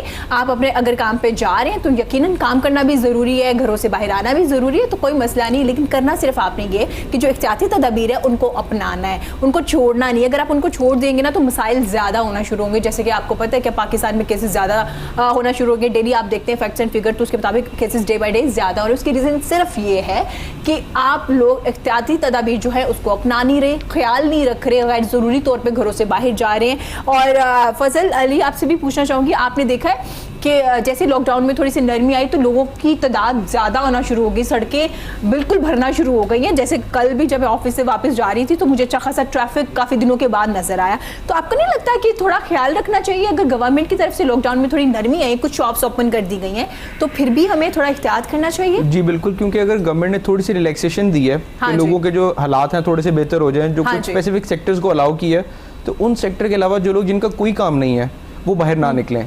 अभी ऐसा हुआ है कि थोड़े से हालात थोड़े से नॉर्मलाइज होने शुरू हुए हैं, थोड़े से लीनियंट हुआ है वो जो लॉकडाउन था, तो लोगों ने बिला वजह बाहर निकलना शुरू कर दिया। हाँ जी। वो चीज़ जो है ना लोगों को खुद एहतियात करनी चाहिए। गवर्नमेंट जो है हर बंदे को रोक के नहीं पूछ सकती कि आप कौन से सेक्टर में काम करते हैं, आप क्यों बाहर हैं। लोगों को खुद एहतियात करनी चाहिए कि अगर उनका कोई काम नहीं है तो बाहर ना निकलें, जी बिल्कुल, वो घर में रहें। और मैं आप लोगों से ये सवाल इसलिए करती हूँ क्योंकि आप तमाम लोग कॉमन पर्सन्स हैं। हम कोई तज्जिया कार्ड लेके इस पे तज्जिया तो कर नहीं सकते, एक नॉर्मल चीज़ है जो तमाम लोगों के लिए। तो इसमें हम तमाम लोगों की राय इसलिए ज़रूरी होती है ताकि हम कॉमन पर्सन जो है वो भी एक मैसेज दे सके।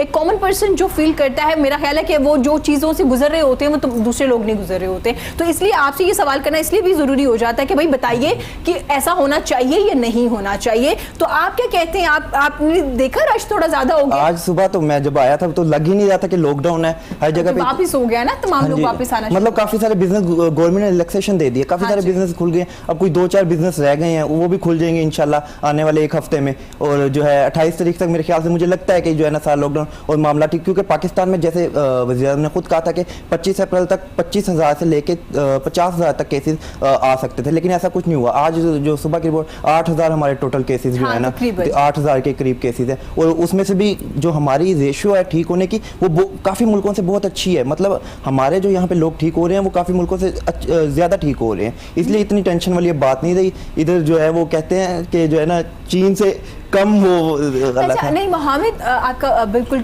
आप ठीक बात कर रहे हैं कि केसेस उतने ज़्यादा नहीं हुए, लेकिन हम इस चीज़ को भी इग्नोर नहीं कर सकते कि अगर कल के फैक्ट्स एंड फिगर की बात की जाए तो 24 परसों रात की अगर बात की जाए, अगर मैं गलत नहीं हूँ तो 425 केसेस 24 आवर में रिपोर्ट हुए हैं। इसका मतलब है कि केसेस ज़्यादा होना शुरू हुए हैं अगर हम लापरवाही कर रहे हैं। अच्छा, अभी ये जो पिछले 3 दिन से मेरे ख्याल से लॉकडाउन में नरमी हुई है, इस वजह से जो है ना वो केसेस बने। अभी भी लोगों को चाहिए कि एहतियात करें, घरों से अगर काम नहीं है तो घरों से मत निकलें, सैनिटाइजर वगैरह यूज़ करें, मास्क पहने। लोग अभी भी सुसाइडल बन के बाहर की तरफ आए हुए, मतलब उन्होंने नहीं यूज़ करें, क्यों यूज़ करें, मतलब उनका ये कि क्यों नहीं कुछ होता, वो उनका है कि जिसको ये है मसला सिर्फ वही यूज़ कर सकते हैं। नहीं, ऐसा नहीं है, हम सब ने मास्क पहनना है, सैनिटाइजर यूज़ करना है, हाथ धोने हैं, बहुत ज़रूरी है। अच्छा मोहम्मद, जैसे कि आप बिजनेस मैन हैं, एंटरप्रेन्योरशिप की आजकल बड़ी बात हो रही है, जैसे ही पहले भी बात हो रही थी आपके सामने कि हम लोगों ने ट्रेनिंग करना शुरू कर दी थी, लोगों को, यूथ को बताना शुरू कर दिया था कि भाई एंटरप्रेन्योरशिप की तरफ आइए, छोटा कारोबार स्टार्ट कीजिए, आइडिया बड़ा लेके आइए, डिफरेंट आइडिया लेके आए। तो आप देख रहे हैं कि इस सिचुएशन में हम अपनी यूथ को ट्रेन कर सकते हैं एंटरप्रेन्योरशिप की तरफ लाने के लिए? अच्छा, इसमें ऐसा है कि हम बिल्कुल ट्रेन कर सकते हैं, सिर्फ हमारी यूथ को मोटिवेशन की ज़रूरत है। अच्छा, हमें मोटिवेशन नहीं मिलती किसी की तरफ से, ना हमें घर की तरफ से मोटिवेशन मिलती है, ना यूनिवर्सिटी की तरफ, ना स्टडी की तरफ से मोटिवेशन मिलती है। हमें बेसिकली जो आज तक पढ़ाया गया है, मतलब मैं खुद MBA कंटिन्यू, हमें आज तक पढ़ाया गया, किसी भी एक दिन ऐसा लेक्चर नहीं हुआ कि बताया गया हो कि आपने बिजनेसमैन कैसे बनना है। हमें सिर्फ ये बताया जाता है कि आपने नौकरी कैसे, जॉब कैसे, आपको जॉब कैसे मिलेगी, आपने वहां जाके क्या। एक दिन भी ये नहीं बताया जाता कि आपने बिजनेसमैन कैसे बनना है, आप अपना बिजनेस कैसे चला सकते हैं, उसके बारे में आज तक नहीं बताया जाता। हमारा जो एजुकेशन सिस्टम जो है ना चेंज होने वाला है। एजुकेशन सिस्टम जब तक चेंज नहीं होगा, कॉन्फिडेंस नहीं मिलेगा, तब तक ये जो है लोग नौकरियों के पीछे भागते रहेंगे, नौकरियां मिलेंगी नहीं, इसलिए जो है करना चाहिए एंटरप्रेन्योरशिप क्या। अच्छा मुझे बताइए, चूंकि आप MBA कंटिन्यू है, इसके साथ साथ अपना बिजनेस भी कर रहे हैं, तो अगर मैं मोहम्मद से पूछूं, मोहम्मद आपको आइडिया कैसे आया या आपको किसने मोटिवेट किया कि भाई बिजनेस करो, एंटरप्रेन्योरशिप की तरफ आओ, बजाय इसके कि MBA कंप्लीट करने के बाद एक डिग्री लेके और अब ये सोचो कि भाई मुझे जॉब कहाँ मिलेगी? अच्छा, मैं जब देखता था ना, मतलब काफी सारे लोगों को देखता था कि वो डिग्री उनके पास है, उनके पास वो नौकरी के पीछे भागते हैं। ज्यादातर लोग ऐसे ही है, वो नौकरी के पीछे भाग रहे हैं, कभी किसी कंपनी में इंटरव्यू देने जा रहे हैं, कभी किसी कंपनी में मैं उनको देखता था कि यार ये क्या लोग, मतलब जॉब्स हैं नहीं, जो आता है जॉब्स हैं नहीं, और जो है जॉब के पीछे भागे जा रहे हैं, कोई अपना काम क्यों नहीं कर रहा। मेरे एक दिल में था कि मैंने अपना काम करना है, जब भी करना है अपना काम करना है। मैं भी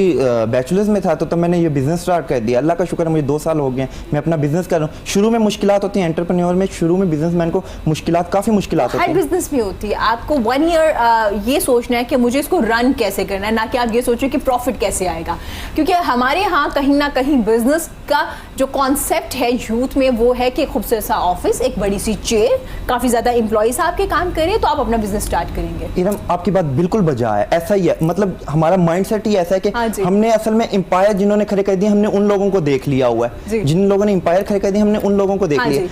असल में अगर खुद भी एम्पायर खड़ा करना है, उसके लिए सबसे पहले आपको एक ईंट रखनी पड़ेगी। ईंट रखे बगैर आप एम्पायर नहीं खड़ा कर सकते। नौजवान जो है वो चाहते हैं कि हम पहले दिन ऑफिस जाएं, एक बड़ी सी टेबल हो, आसपास लोग बैठे हों, ऐसा नहीं होगा। मतलब आपको शुरू में करने के लिए बहुत मेहनत करनी पड़ती है, आपको 24/7 जो है ना आपको काम करना पड़ता है। 9 to 5 तो आप सिर्फ जॉब वाले हैं, आपको छुट्टी भूल जानी पड़ती है, हर चीज़ आपको सब कुछ खत्म करके आपको जो है ना, अगर आपने अपना बिजनेस चलाना है तो बिजनेस में बहुत मेहनत है, लेकिन शुरू में है, उसमें बाद में कुछ ऐसा सुकून हो जाता है ना, इजी हो जाता है। इंशाल्लाह फजल अली से भी बात करेंगे।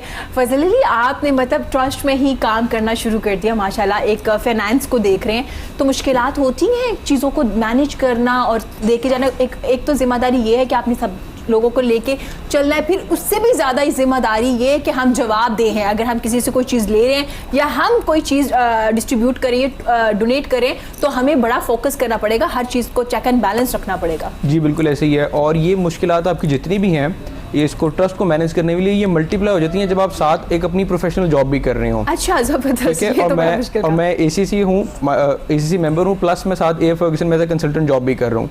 ठीक है, तो उस जॉब के साथ इस जॉब को मैनेज करना थोड़ा सा मुश्किल हो जाता है। ठीक है, कैसे मैनेज करते हैं आप? माशाल्लाह ACC हैं, ऊपर से वहाँ पे फाइनेंस देख रहे हैं और फिर वो भी इतना जिम्मेदारी वाला काम। हाँ, उसमें यह है कि आप कभी ऑफिस जाने से पहले वहाँ विजिट कर रहे होते हैं। अब आपका सैटरडे ऑफ है तो आपको सैटरडे यहाँ पे जाना पड़ता है, यहाँ पे चीज़ें देखनी पड़ती हैं। उसके अलावा आप वहाँ कई बार ऐसे होता है आप ऑफिस से फ्री होके इधर आके ऑफिस में बैठ जाते हैं, तो आपको मतलब 2 जॉब्स वाला काम करना पड़ता है। अगर आपने साथ बाय पैशन भी कुछ करना है, अगर आप सिर्फ प्रोफेशनल करना है तो ठीक है, आप कंफर्टेबल है 9 to 5 जॉब करें और आप आराम से घर बैठ के सोते रहें। लेकिन अगर आपने बाय पैशन भी कुछ करना है उसके लिए आपको एक्स्ट्रा टाइम एंड एफर्ट जो है इनपुट थोड़ी सी करनी पड़ती है। अच्छा, मैं ये आपके बाबा का जिक्र करना चाहूँ क्योंकि बाबा ने बड़ी मेहनत की है ये ट्रस्ट को लेके चल रहे। तो जब आप पे जिम्मेदारियां दी बाबा ने कि भाई मेरे बच्चे भी पहले इसमें कंट्रीब्यूट करेंगे, ज़रूरी नहीं है कि बाहर से लोग आके काम करें, तो वो जिम्मेदारी ज़्यादा थी, प्रेशर था कि अगर बाबा मुझे ये जिम्मेदारियाँ दे रहे हैं या ये ट्रस्ट के मेम्बर जो मिल के काम करे, बोर्ड ऑफ डायरेक्टर जो है वो काम मुझे जिम्मेदारियाँ दे रहे हैं, तो मुझे अब द बेस्ट देना है, मुझे अपना प्रोफेशनल जो काम मैं कर रहा हूं वो तो करना है, मुझे इस पे भी बहुत बेस्ट काम देना है। हाँ जी, बिल्कुल इसी तरह से थोड़ा सा पे प्रेशर होता है, लेकिन क्योंकि मैं पिछले 11 साल से किसी ना किसी एक्टिविटी में इन्वॉल्व रहा हूँ। अच्छा, जबरदस्त। हाँ जी, क्योंकि जब हमने स्टार्ट किया था इनिशियली उस वक्त भी हम लोग अफ्तारी करवाने के लिए मैं साथ जाता था। उस वक्त बहुत बुरा लगता था आपको कि सब घर पे अफ्तारी कर रहे हैं, मैं क्यों साथ जा रहा हूँ, हाँ, मुझे क्यों काम करना पड़ रहा है, सब तो नहीं कर रहे, सब घर बैठे हुए हैं। तो उस वक्त से क्योंकि मैं साथ इन्वॉल्व हूँ, उस वक्त ये था कि साथ दस्तरखान लगाना, बाकी उस चीज़ों में हेल्प करना। उसके बाद आहिस्ता आहिस्ता जब से हमने उसको स्केल अप किया उस वक्त भी मैं साथ था। तो ड्यूरिंग दिस लास्ट 11 ईयर्स सारे हर वक्त जो है ना मैं किसी ना किसी एक्टिविटी में साथ इन्वॉल्व था। तो इनिशियली पिक करना ऐसा नहीं था कि out of all of a sudden मुझे कह दिया गया कि अच्छा आप ये एक्टिविटी करें।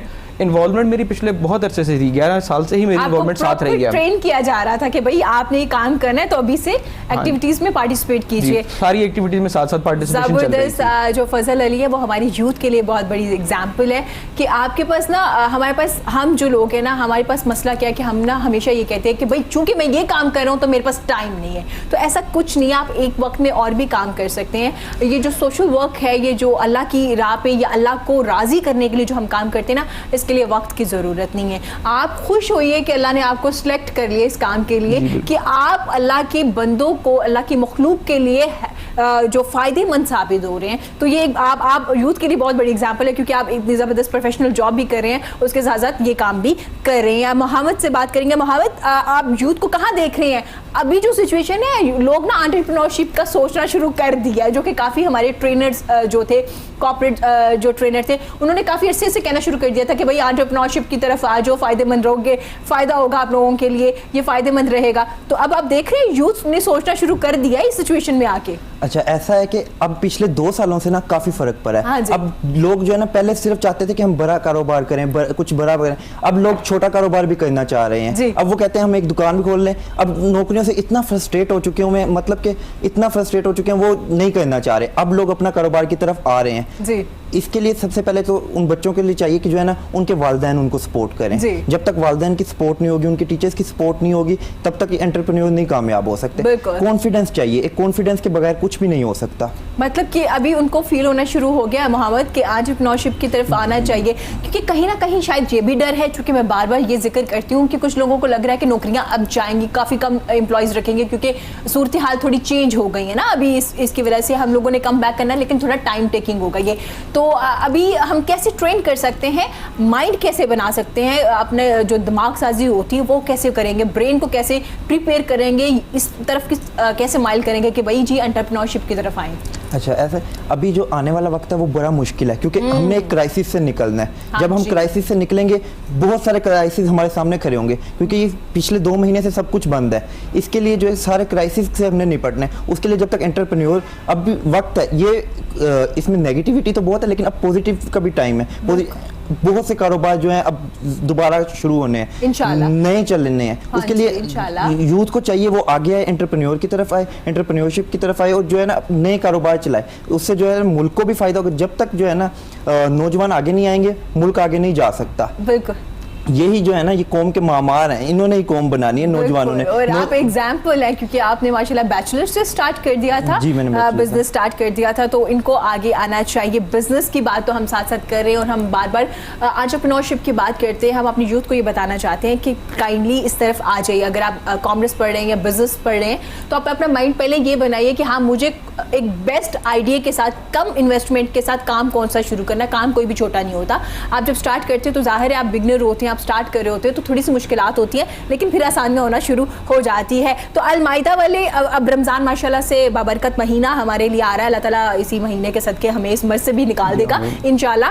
तो फजल किस तरह से प्लान करें? रमज़ान को देख के भी थोड़ा आपको काम करना पड़ेगा ना, चूँकि एक वायरस है, फिर रमज़ान है, ऑलरेडी भी आप रमज़ान में काम किया करते थे। अभी क्या प्लान चल रहे हैं आप लोगों के? अभी इस तरह से है कि क्योंकि रमज़ान के मुतालिक अभी चीज़ें सर्टेन नहीं है। अब वी आर नॉट श्योर कि रमज़ान में दस्तरखान की इजाज़त मिलेगी या नहीं मिलेगी, या फिर रमज़ान में लॉकडाउन कंटिन्यू करेंगे नहीं करेंगे। बहुत ज़्यादा अनसर्टेनिटीज़ हैं। तो जैसे ये थोड़ी सी अनसर्टेनिटीज़ क्लियर होंगी तो हमारे पास प्लान 2-3 तैयार हैं। ठीक है, जैसे फॉर एग्जांपल अगर दस्तरखान कंटिन्यू की इजाज़त मिल जाती है तो हम दस्तरखान को लेके चलेंगे। ठीक है। अगर दस्तरखान की इजाज़त नहीं मिली तो फिर हमारी क्योंकि मर्जी से या मजबूरी से ऑप्शन होगी कि हम राशन को कंटिन्यू करें, क्योंकि लोगों को रिलीफ देना ज़रूरी है। बिल्कुल। क्योंकि ये जो पूरा महीना लोग अफेक्ट हुए हैं और आगे भी लोगों को इस सारे फेज से निकलने में थोड़ा सा टाइम लगेगा। तो अगर दस्तरखान ना हुआ तो फिर हम उसको राशन की तरफ ले जाएंगे, टेक अवे दस्तरखान कर लेंगे। वो डिपेंड करता है कि सिचुएशन और पॉलिसीज उस वक्त क्या हमें अलाउ करती हैं। अगर लॉकडाउन ना हुआ और दस्तरखान की इजाज़त मिल गई अकॉर्डिंग टू सिचुएशन कि क्या कोरोना वायरस को लेके क्या सिचुएशन चल रही है, तो फिर दस्तरखान की तरफ दस्तरखान की तरफ हम जाएंगे। बिल्कुल, दस्तरखान के साथ राशन जरूर करेंगे, लेकिन दस्तरखान जरूर होगा इंशाल्लाह। दस्तरखान के साथ राशन फिर कौन सी फैमिलीज होंगी? फिर यही लोग होंगे। हाँ जी, फिर यही लोग होंगे, क्योंकि अगर हमने एक दफ़ा आइडेंटिफाई कर लिया कि ये लोग डिजर्विंग हैं, डिजर्विंग इन द सेंस कि उनके पास फैमिली के 6 मेंबर हैं, एक बंदा सिर्फ कमाने वाला है, उसकी वो गार्ड है, 16,000 17,000 कमा रहा है, तो अब और अगर उसके बच्चे भी पढ़ रहे हैं तो आप सोच सकते हैं कि अब उसने उसी 16 to 17,000 में अपना सारे घर का एक्सपेंस का बजट तैयार करना है। तो मेरे लिए तो मेरे ख्याल पॉसिबल नहीं है कि मैं 17,000 में उन सब बच्चों की एजुकेशन को इनकॉर्पोरेट करके बजट बनाऊं। किसी के लिए भी पॉसिबल बिल्कुल। अब इसीलिए हमारा ख्याल है कि यही लोग हैं जो सबसे ज़्यादा डिजर्व करते हैं कि अगर इनके बच्चे पढ़ रहे हैं तो हम उनको सपोर्ट करें। हो सकता है हमारी सपोर्ट से वो ज़्यादा बेहतर तरीके से पढ़ लें या अच्छे स्कूल्स में चले जाएं, वो आगे तक देर तक एजुकेशन कंटिन्यू कर सकें। तो इसीलिए हमारे टारगेट ये लोग होते हैं कि जिनके बच्चे पढ़ रहे हैं और इनकम कम है तो उनको ज़रूर सपोर्ट किया जाए। ठीक है, मुझे बताइएगा फजल अली, कितने लोग इस वक्त आपके साथ मिल के बोर्ड ऑफ डायरेक्टर जो सही से अमाउंट भी पे करते हैं, डोनेट भी करते हैं और आपके साथ काम भी करते हैं, कितने लोग हैं इस वक्त? इसमें काफ़ी लोग हैं जो हमारे साथ मुख्तलिफ, ऐसा नहीं है कि हम लोग सिर्फ कहते हैं कि आप मिनिमम इतने कंट्रीब्यूट करें। आप जो कंट्रीब्यूट करना चाहते हैं आप कर सकते हैं। तो अगर उसमें अगर आप सारे लोगों को देखें तो वो काफ़ी ज़्यादा नंबर ऑफ इंडिविजुअल्स बन जाते हैं। मेन लोग भी तो होंगे। हाँ जी, मेन लोग 15 से 20, यूजुअली 15 से 25 50 तक वेरी करते रहते हैं एट टाइम्स, लेकिन ये इतने होते हैं मेन लोग। उसके अलावा बहुत सारे लोग हैं और आप एक चीज़ यकीन नहीं करेंगे कि जो लोग खाना खाते हैं एट टाइम्स वो भी डोनेट करके जा रहे होते हैं। अच्छा, ज़बरदस्त। आपको कई बार कोई 50-100 भी लोग डोनेट कर देते हैं, क्योंकि लोग बहुत जो है ना, स्टोरीज हैं, ऐसी स्टोरीज बिल्कुल हैं। एक हमारा बॉक्स लगा हुआ है, वहाँ पर आपको यूजुअली कॉइन्स मिल रहे होंगे, 10 रुपये का नोट, 20 रुपये का नोट, 50 रुपये का नोट, और यूजुअली वही लोग डालते हैं जो खाना खा के निकल रहे होते हैं। अच्छा, ज़बरदस्त। क्योंकि लोग जो हैं वो फ्री खाना खाना सब लोग पसंद नहीं करते। अगर किसी को लगता है कि उसको फ्री खाना डिजर्व नहीं करता तो वो फ्री खाना नहीं खाता। बहुत से लोग हमारे दस्तरखान पे आते ही नहीं, वो इसीलिए नहीं आते कि उनको लगता है कि वो ये फ्री खाना डिजर्व नहीं करते। जो मतलब जिनकी इनकम कम है वो डिजर्व करते हैं। तो इसी तरह से ये जो लोग हैं ये यूजुअली अपना मतलब जो डोनेट भी कर देते हैं, कंट्रीब्यूट भी कर देते हैं कि वो किसी पे बर्डन ना बने। ठीक हो गया, और जबरदस्त, वेरी नाइस। अच्छा, अगर मैं आपसे ये पूछूं कि चूँकि सोशल वर्क करने के बहुत से तरीके हैं और तरह से भी आप लोगों को हेल्प कर रहे होते हैं, ये खाने वाला जो कॉन्सेप्ट था ये कैसे आया कि मतलब हम खाना लाइक लोगों को खाना खिलाएंगे? मतलब लोग और भी बहुत से NGOs काम करें, बहुत से लोग काम करें डिफरेंट वे में, कुछ पैसे पे कर देते हैं, कुछ कपड़े डोनेट कर देते हैं। ये खाने वाला कॉन्सेप्ट कैसे आया था? बेसिकली ये है कि आपको कुरान मजीद में भी बहुत जगह अहकामात मिलेंगे खाना खिलाओ, ठीक है। उसमें कहीं पे यतीम को, कहीं पे मिस्कीन को, कहीं पे कैदी को। उसी तरह से हदीस में भी कई जगह पे ये आप का फरमान है कि आप खाना खिलाएं, ठीक है। तो इन्हीं चीज़ों को मद्देनजर रखते हुए हम लोगों ने खाने के कॉन्सेप्ट को पिक किया है और हम लोगों ने ये डिसाइड किया था कि हम इसको ना इस एक फील्ड में स्पेशलाइज करेंगे। इंस्टेड कि आप एजुकेशन, खाना, सारी चीज़ें कर रहे हो, अब एक में एक्सेल करें, उसके बाद आप बाकी साथ साथ एक्टिविटीज़ जो है उनको लेके चलते रहें। जैसे सर्दियाँ आती हैं तो उसमें हम लोग जो है गर्म जैकेट्स डोनेट करते हैं। जितने भी हमारे गेस्ट आए होते हैं उन सबको हम एक दिन पहले जो है कूपन्स दे देते हैं और वेरी नेक्स्ट डे हम उन सब में जैकेट्स डिस्ट्रीब्यूट करते हैं। और उसी तरह से हमारे साथ जो है डिफरेंट ऑर्गेनाइजेशन कोलैबोरेट करते हैं, जैसे अखुवत का क्लॉथ बैंक है, वो लोग हमें क्लॉथ्स देते हैं, वो हम लोग गर्मियों में डिस्ट्रीब्यूट करते हैं, यूजुअली ईद से पहले या सर्दियों में जैकेट्स आती हैं, उसमें भी वो हमारी हेल्प करते हैं अगर वो लोग करते हैं। अदरवाइज और भी लोग हैं जो हमें डोनेट करते हैं कपड़े। ये लास्ट जो हमारी ये सर्दियाँ गुजरी हैं, इसमें हमने कुछ यूनिवर्सिटीज़ में अपनी क्लोथ कलेक्शन ड्राइव चलाई थी, इसमें सबसे ज़्यादा कंट्रीब्यूशन हमारे साथ यूएमटी ने की थी। उनके स्टूडेंट्स ने नहीं, वो किस तरह से आप लोगों ने ये सारी कैंपेन की? तो लोगों को पहले अवेयरनेस थी, पहले लेक्चर्स वगैरह डिलीवर किए? बेसिकली इस तरह से था कि हमने यूएमटी में कांटेक्ट किया, उनके जो सीएसआर डिपार्टमेंट था उससे एक रिप्रेजेंटेटिव थे हमारे साथ, उस्मान साहब, अहमद साहब, उनके साथ हमने कोऑर्डिनेट करके हमने कैंपस के अंदर क्लॉथ कलेक्शन पॉइंट्स एस्टैब्लिश किए थे। ठीक है। उस पर यह है कि लोगों ने, जो स्टूडेंट्स थे, उनके पास जो एक्सेस क्लॉथ्स थे वो उन्होंने वहाँ हमें डोनेट किए, और वो फिर हमने ना सिर्फ उन्होंने डोनेट किए बल्कि वो हमारे दस्तरखान भी डिस्ट्रीब्यूट करने आए थे, उन्होंने खुद आके डिस्ट्रीब्यूट भी किए थे वहाँ पर वो कपड़े। इसका मतलब है ख्वाजा फजल अली, आप लोगों में ये पोटेंशियल देखते हैं यूथ में, यूथ आगे बढ़ चढ़ के काम करने वाली है। बिल्कुल ऐसे है। जब जैसे यूनिवर्सिटी में जितने कलेक्शन के ऊपर काम कर रहे थे, क्लॉथ कलेक्शन पे वो हमारा स्टाफ नहीं था, वो स्टूडेंट वॉलंटियर्स थे जिन्होंने खुद कलेक्ट करके हमारे पास कपड़े सारे भिजवाए थे। तो उनकी भी इनपुट थी इसमें, और इसमें साथ ये था कि वो हमारे पास आए, उन्होंने खुद आके डिस्ट्रीब्यूट किए, उसमें भी हमारी हेल्प की। तो यूथ अगर आप उनको एंगेज करें तो दे आर अवेलेबल, हर किस्म की सर्विस में आते हैं। जैसे मैंने आपको पहले बताया, पैकिंग में भी हमारे साथ 14 इंडिविजुअल्स इन्वॉल्व हैं, वो भी सब स्टूडेंट्स हैं, तो अवेलेबल हैं। यूथ आपकी काम करने के लिए बिल्कुल तैयार है, बस आप उनको एक डायरेक्शन, एक पाथ दें तो वो काम करने के लिए रेडी होते हैं। ये बात मैं मोहम्मद से पूछना चाहूँगी। मोहम्मद, आपने जब स्टार्ट किया अपना काम, तो जाहिर है जैसे कि आपने पहले स्टार्ट में ही जिक्र कर दिया था कि मुश्किलात होती हैं, तो आपने कौन सी मुश्किलात थी जो फेस की और आप बताना चाहते हैं हाँ ये मुश्किलात हो सकती हैं और बाद में आप इसको कम कर लेंगे? अच्छा, जब मैंने शुरू में काम स्टार्ट किया, मुझे सबसे पहले मतलब मुझे कारोबार करने का शौक तो था, लेकिन मुझे समझ नहीं आ रहा था मैं क्या कारोबार करूं। हाँ। लोगों को ये नहीं पता लगता कि कारोबार क्या करना चाहिए। मुझे अब कारोबार करने का शौक था, लेकिन मेरे पास आइडिया वगैरह मुझे समझ नहीं था कि मैं क्या, किस किस्म का पाकिस्तान में कौन सा काम चल सकता है। फिर मैं जो है वीडियोस देखना शुरू कर दी कि मैं किस तरह काम करूं, क्या काम करूं। लेकिन फिर जब अंदर से उठती है ना बंदे को कि ये काम करना चाहिए, जो काम मेहनत से, लगन से होता है, वही काम कामयाब होता है। उसके अलावा कोई, अगर हम देखा देखी, हमारे मुल्क में एक मसला है कि भेदचाल बहुत है। अगर आप कोई काम कर रही हैं, अगर आपका काम अच्छा चल रहा है, दूसरे लोग उसी में लग जाएंगे, ये सोचे बगैर कि मेरा ये एटीट्यूड है भी या नहीं है। ऐसे ही अगर आपका जिस काम में लगन नहीं है ना, बिल्कुल भी लगन नहीं है, वो काम आप बिल्कुल भी नहीं कर सकते। जो काम मेहनत के साथ होगा उसी में आपको बरकत भी अल्लाह ताला की तरफ से मिल जाएगी। अब आपके पास क्या होना चाहिए? बेसिकली आपके पास आइडिया होना चाहिए, आपका जो विजन और आइडिया होना चाहिए। अगर आपका विजन अच्छा है, आपके पास आइडिया अच्छा है, तो आप जो है कामयाब हो सकते हैं। लोगों के पास आइडियाज़ हैं, वो माइंड अपना यूज़ ही नहीं करते। अगर हम जितना अपना जो है आइडिया अच्छा बनाएंगे, उतना अच्छा हम करो। मैंने आपको पहले जैसे बताया कि हमारे पास, हमें पैसा बनाने का तो शौक है, लेकिन हम कुछ काम नहीं करना चाहते। पैसा बनाने का हमें शौक है, लेकिन काम नहीं करना चाहते। उसके लिए मेहनत की, इस काम में, एंटरप्रेन्योर में मेहनत की आपको बहुत ज़रूरत है। मेहनत के बगैर कुछ भी नहीं हो सकता। देना पड़ेगा, मेहनत करनी पड़ेगी। अच्छा मोहम्मद, जैसे कि आपने जिक्र किया कि मेहनत बहुत करनी पड़ेगी, आपको आइडियाज़ बड़े बिग होने चाहिए। इसका मतलब है जो फाइनेंस है, जो पैसा है, वो सेकंड स्टेप पे आता है, पहले आपका आइडिया है। अच्छा, हमारी एक ना ये भी सोच है कि पैसे के बगैर कुछ भी नहीं हो सकता। अगर ठीक है पैसा ज़रूरी है, लेकिन आपके पास आइडिया अच्छा होना चाहिए आपके पास। अब बेसिकली हम जो काम कर रहे हैं उसमें लोग हमारे पास अपने आइडियाज़ लेके आते हैं, लोग अपने पास, हम उनको इन्वेस्टर्स दे देते हैं, वो अपने इन्वेस्टर्स के, इन्वेस्टर और आइडियाज़ जिसने जो काम करना चाहते हैं हम उनको मिलवा देते हैं। जो बिज़नेस करना चाहते हैं, इन्वेस्टर लोग हैं, वो काम नहीं करना चाहते, वो पैसा लगाना चाहते हैं। जो लोग काम करना चाहते हैं वो मार्केट में आके देखें काम कैसे होता है। ये सिर्फ वो घर बैठे बना लेते हैं, हमारे पास पैसे नहीं है, हम काम नहीं कर सकते। काम सब कुछ हो सकता है, सिर्फ आपके दिल से उठनी चाहिए कि मैंने काम करना है, मैंने काम करना है। तो आपको स्टार्ट में मुश्किलात हुई? फिर शुरू में मुश्किलात थी कि हम शुरू में बाकी लोगों की तरह चल पड़े। हमने एक टीम बना ली, शुरू में कोई कैपिटल नहीं था, कोई इन्वेस्टमेंट नहीं थी। उसके बाद खुद काम करना शुरू कर दिया। हमने जो लोग रखे हुए थे उन लोगों को निकाल दिया, खुद काम करना शुरू कर दिया। जो काम खुद कर सकते थे हमने वो काम खुद करना शुरू, यानी हम दोस्तों ने मिलकर ये सारी चीज़ शुरू की। ज़बरदस्त। हम 3 दोस्त थे, हम 3 दोस्तों ने मिलकर काम शुरू, हमने जो काम लोगों से करवाते थे वो हमने अपने ऊपर डिवाइड कर लिया, खुद ही डिवाइड कर। हम बेसिकली इवेंट का काम करते थे, हम स्टेज भी खुद लगाना शुरू कर दिया। हमने कहा कि हम खुद काम कर लेते हैं, किसी और को पैसे देने के बजाय वो बचत हमें आ जाएगी। इस तरह हमने करके अब जो माशाल्लाह अब हमारे पास जो है 16 लोग काम भी करते हैं। जबरदस्त। आप इवेंट का काम करें, इवेंट मैनेजमेंट का काम करें, तो अभी तो आपके पास वेंडर्स वगैरह काफ़ी हो चुके होंगे, क्योंकि अब तो आप स्टेबल कर चुके हैं अपने बिजनेस में, ऐसे ही है? हम बेसिकली जो है ना वेंडर्स भी हमारे पास, हम 2 साल से काम कर रहे हैं। जब शुरू में थे, शुरू में हमें पता नहीं, हम हर चीज़ खुद ही लेने भागे थे, हमें तो वेंडर्स का पता भी नहीं था कि वेंडर्स होता क्या है बेसिकली। तो वेंडर्स को अब तो माशाल्लाह हमारे पास हर तरह का वेंडर है, हर चीज़ का वेंडर है। अब तो हम सारा काम फ़ोन पे भी हो सकता है, लेकिन सिर्फ ये शुरू में मेहनत की ज़रूरत है जो लोग नहीं करते। नौकरी की गुलामी से यूथ को निकलना चाहिए अब।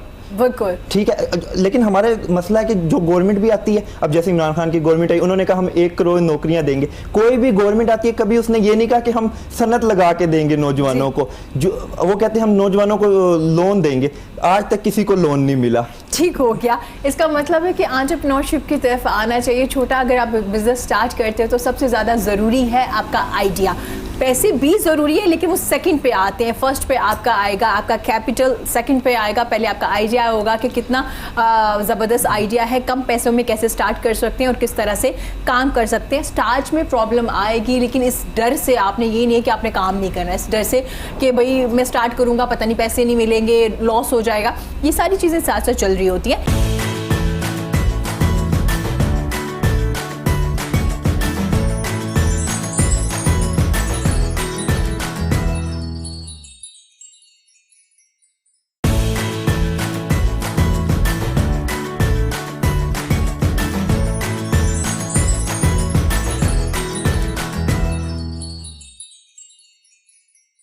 फजल अली से पूछना चाहूँगी, चूँकि हर काम में मुश्किलात होती है, मैंने इनसे भी बात की, तो जब स्टार्ट किया अलमाइदा ट्रस्ट माशाल्लाह से अब तो बहुत ज़बरदस्त काम कर रहा है, तो मुश्किलात आई, लोगों की तरफ से क्रिटिसाइज़ किया गया, तनकीद का निशाना बनाया गया, क्योंकि जहाँ हम अच्छा काम करते हैं ना तो क्रिटिसाइज़ करने वाले लोग भी काफ़ी ज़्यादा आ जाते हैं। जी बिल्कुल, इनिशियली इसमें बहुत सारे आपके साथ मसले होते हैं। जैसे मैंने आपको पहले भी जिक्र किया कि लोग कहते हैं अगर आपने खाना डिस्ट्रीब्यूट किया ना तो आप लोगों को सर्व नहीं कर रहे, आप लोगों को भिखारी बना रहे हैं। ये सबसे पहले जो मैंने आपको पहले बताया, ये सबसे बड़ा मसला था। अच्छा, इनिशियली ये जो सोच है ना, इसने आपको सब इस पॉइंट के ऊपर आपको सबसे ज़्यादा लोग क्रिटिसाइज करते हैं। ठीक है, इसके बाद अगर आप कंटिन्यू कर रहे होते हैं तो सब फिर उसके बाद मसला होता है कि डिसिप्लिन और ये ऑर्डर मेंटेन करना अपने दस्तरखान के ऊपर, ये आपके लिए सबसे मुश्किल हो जाता है। ठीक हो गया। और इसमें फिर तीसरे नंबर पे था कि लोगों की जो प्रैक्टिस थी कि खुद आके प्लेट लेनी है, खुद प्लेट धोनी है, प्लेट धो के खुद जाना है, ये जो प्रैक्टिस थी ना, ये इस्टेब्लिश करने में आपको टाइम लगता है।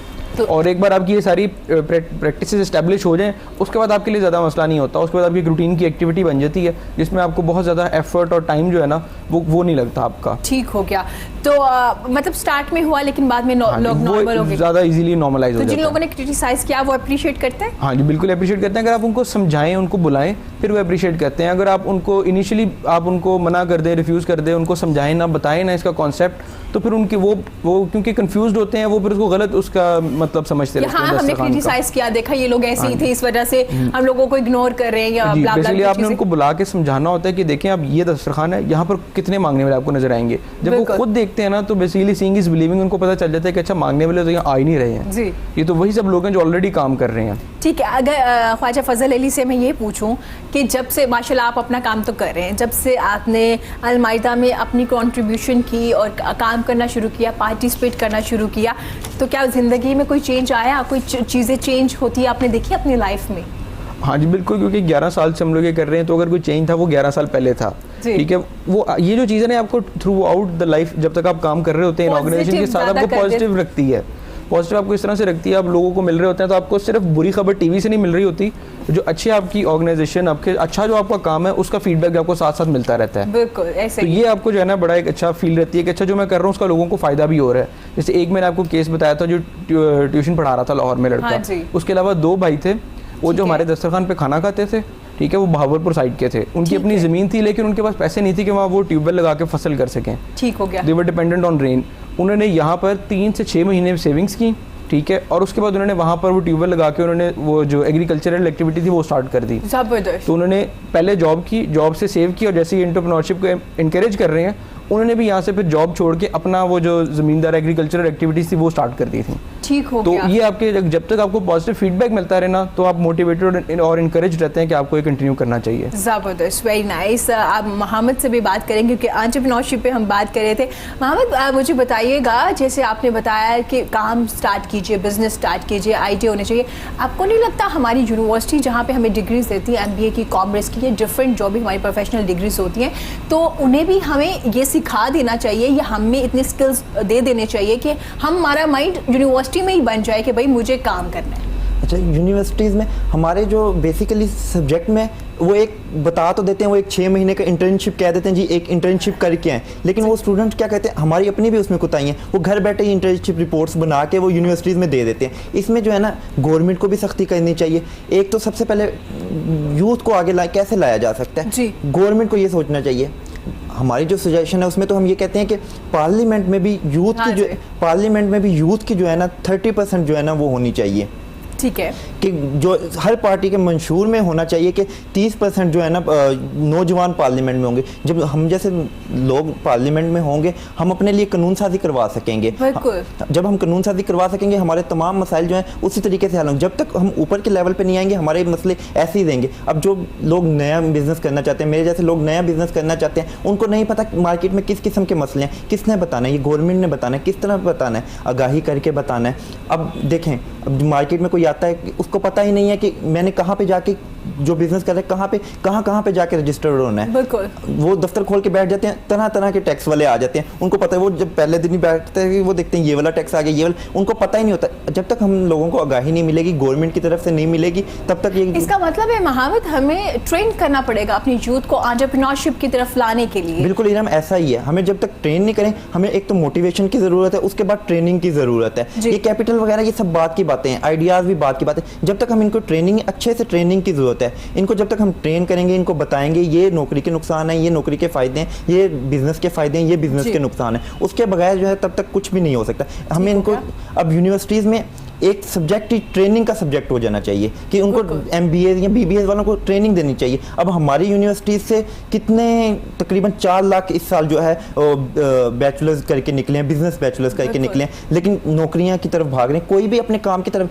2% लोग हैं जो अपने काम की तरफ आ रहे हैं। अच्छा, यहाँ पे मोहम्मद मैं आपसे एक सवाल करना चाहूँगी, अगर आप बिजनेस स्टार्ट करते हैं तो बिजनेस स्टार्ट तो कर लिया, एंटरप्रेन्योरशिप की तरफ तो आप आ गए, लेकिन उसमें भी तो आपको एक टीम चाहिए जिसको आप हायर करते हैं, वो तो नौकरी पे फिर आ गई ना, तो फिर आप इसको क्या कहेंगे? लाइक हमें एंटरप्रेन्योरशिप की तरफ भी यूथ को लेके आना है, लेकिन हमें हायर भी करने हैं लोग टीम बनाने के लिए। अच्छा, टीम के बगैर कोई भी कारोबार नहीं चल सकता। टीम बहुत जरूरी है। हाँ जी, बिल्कुल। टीम ऐसी होनी चाहिए, टीम आपके माइंड के साथ मैच करने वाली होनी चाहिए। आप जरूरी नहीं है आप उनको जॉब दें, आप उनको जो है उसको पार्टनरशिप पे कर लें, जरूरी। अब हम लोग जो थे, हम शुरू में मतलब हमने जॉब नहीं दी थी, हमने पार्टनरशिप पे लोगों को दिया, इतने परसेंट हम ये इवेंट करेंगे, इतने % आपको मिल जाएगा, इतने %। उनके साथ हमने ये डील नहीं की थी कि हम आपको इतने पैसे देंगे, आप हमारे पास जॉब पे। एक तो उसमें लोगों को कॉन्फिडेंस आ जाता है कि हम अपना काम कर रहे हैं। जब उनको पता होता है कि इसमें नफे नुकसान के हिस्सेदार, वो और मेहनत के साथ, उसी इज़्म के साथ काम करते हैं, उससे ज्यादा मजा आता है। ये बड़ा जबरदस्त आइडिया है कि जनाब आप पार्टनरशिप पे आ जाए कुछ परसेंटेज पे, कि अगर आप प्रॉफिट जितना होगा उसकी भी परसेंटेज होगी, अगर लॉस हो गया देन भी आप उसमें ये फायदा हो जाता है। वो लोग इतनी मेहनत से काम करते हैं कि लॉस का तो वो भूल जाए ना, वो उसमें प्रॉफिट ही है, उसमें लॉस नहीं होता। लेकिन असल में काम करवाने का तरीका होना चाहिए। ये काम हमने शुरू किया था कि जब जो है ना लोगों को हम पार्टनरशिप, हमने जॉब पे नहीं रखा, शुरू में ही पार्टनरशिप पे रख रहे। मतलब जो आता था हम कहते थे ठीक है हमारे साथ। एक तो जो हमारा माइंडसेट है ना कि हमने लोगों को हमने एंटरप्रेन्योरशिप की तरफ लेके जाना है, एक तो वो हमारा मकसद वो पूरा होने लगे, नौकरी से हम लोग उनको भी एक खुशी होने लगी कि हम अपना काम करते हैं, नौकरी नहीं कर रहे, मतलब हर कोई अपनी मर्जी का मालिक है। इससे सब आसान है। अच्छा, अगर मोहम्मद मैं आपसे पूछूं कि अगर आप नौकरी करते हैं तब आप पे ज़्यादा प्रेशर होता है काम पे, ये जब आप अपना बिजनेस स्टार्ट करते हैं आपको मेहनत भी ज़्यादा करनी पड़ती है, क्योंकि हमारे यहाँ ये कॉन्सेप्ट है ना कि his boss and she is boss, तो इस पे कोई जिम्मेदारियां नहीं है, तो हम तो बहुत मेहनत करें और हमारा बॉस जो है वो हमसे बहुत काम करवा रहे हैं। इरम, आप बिल्कुल ठीक कह रही हैं।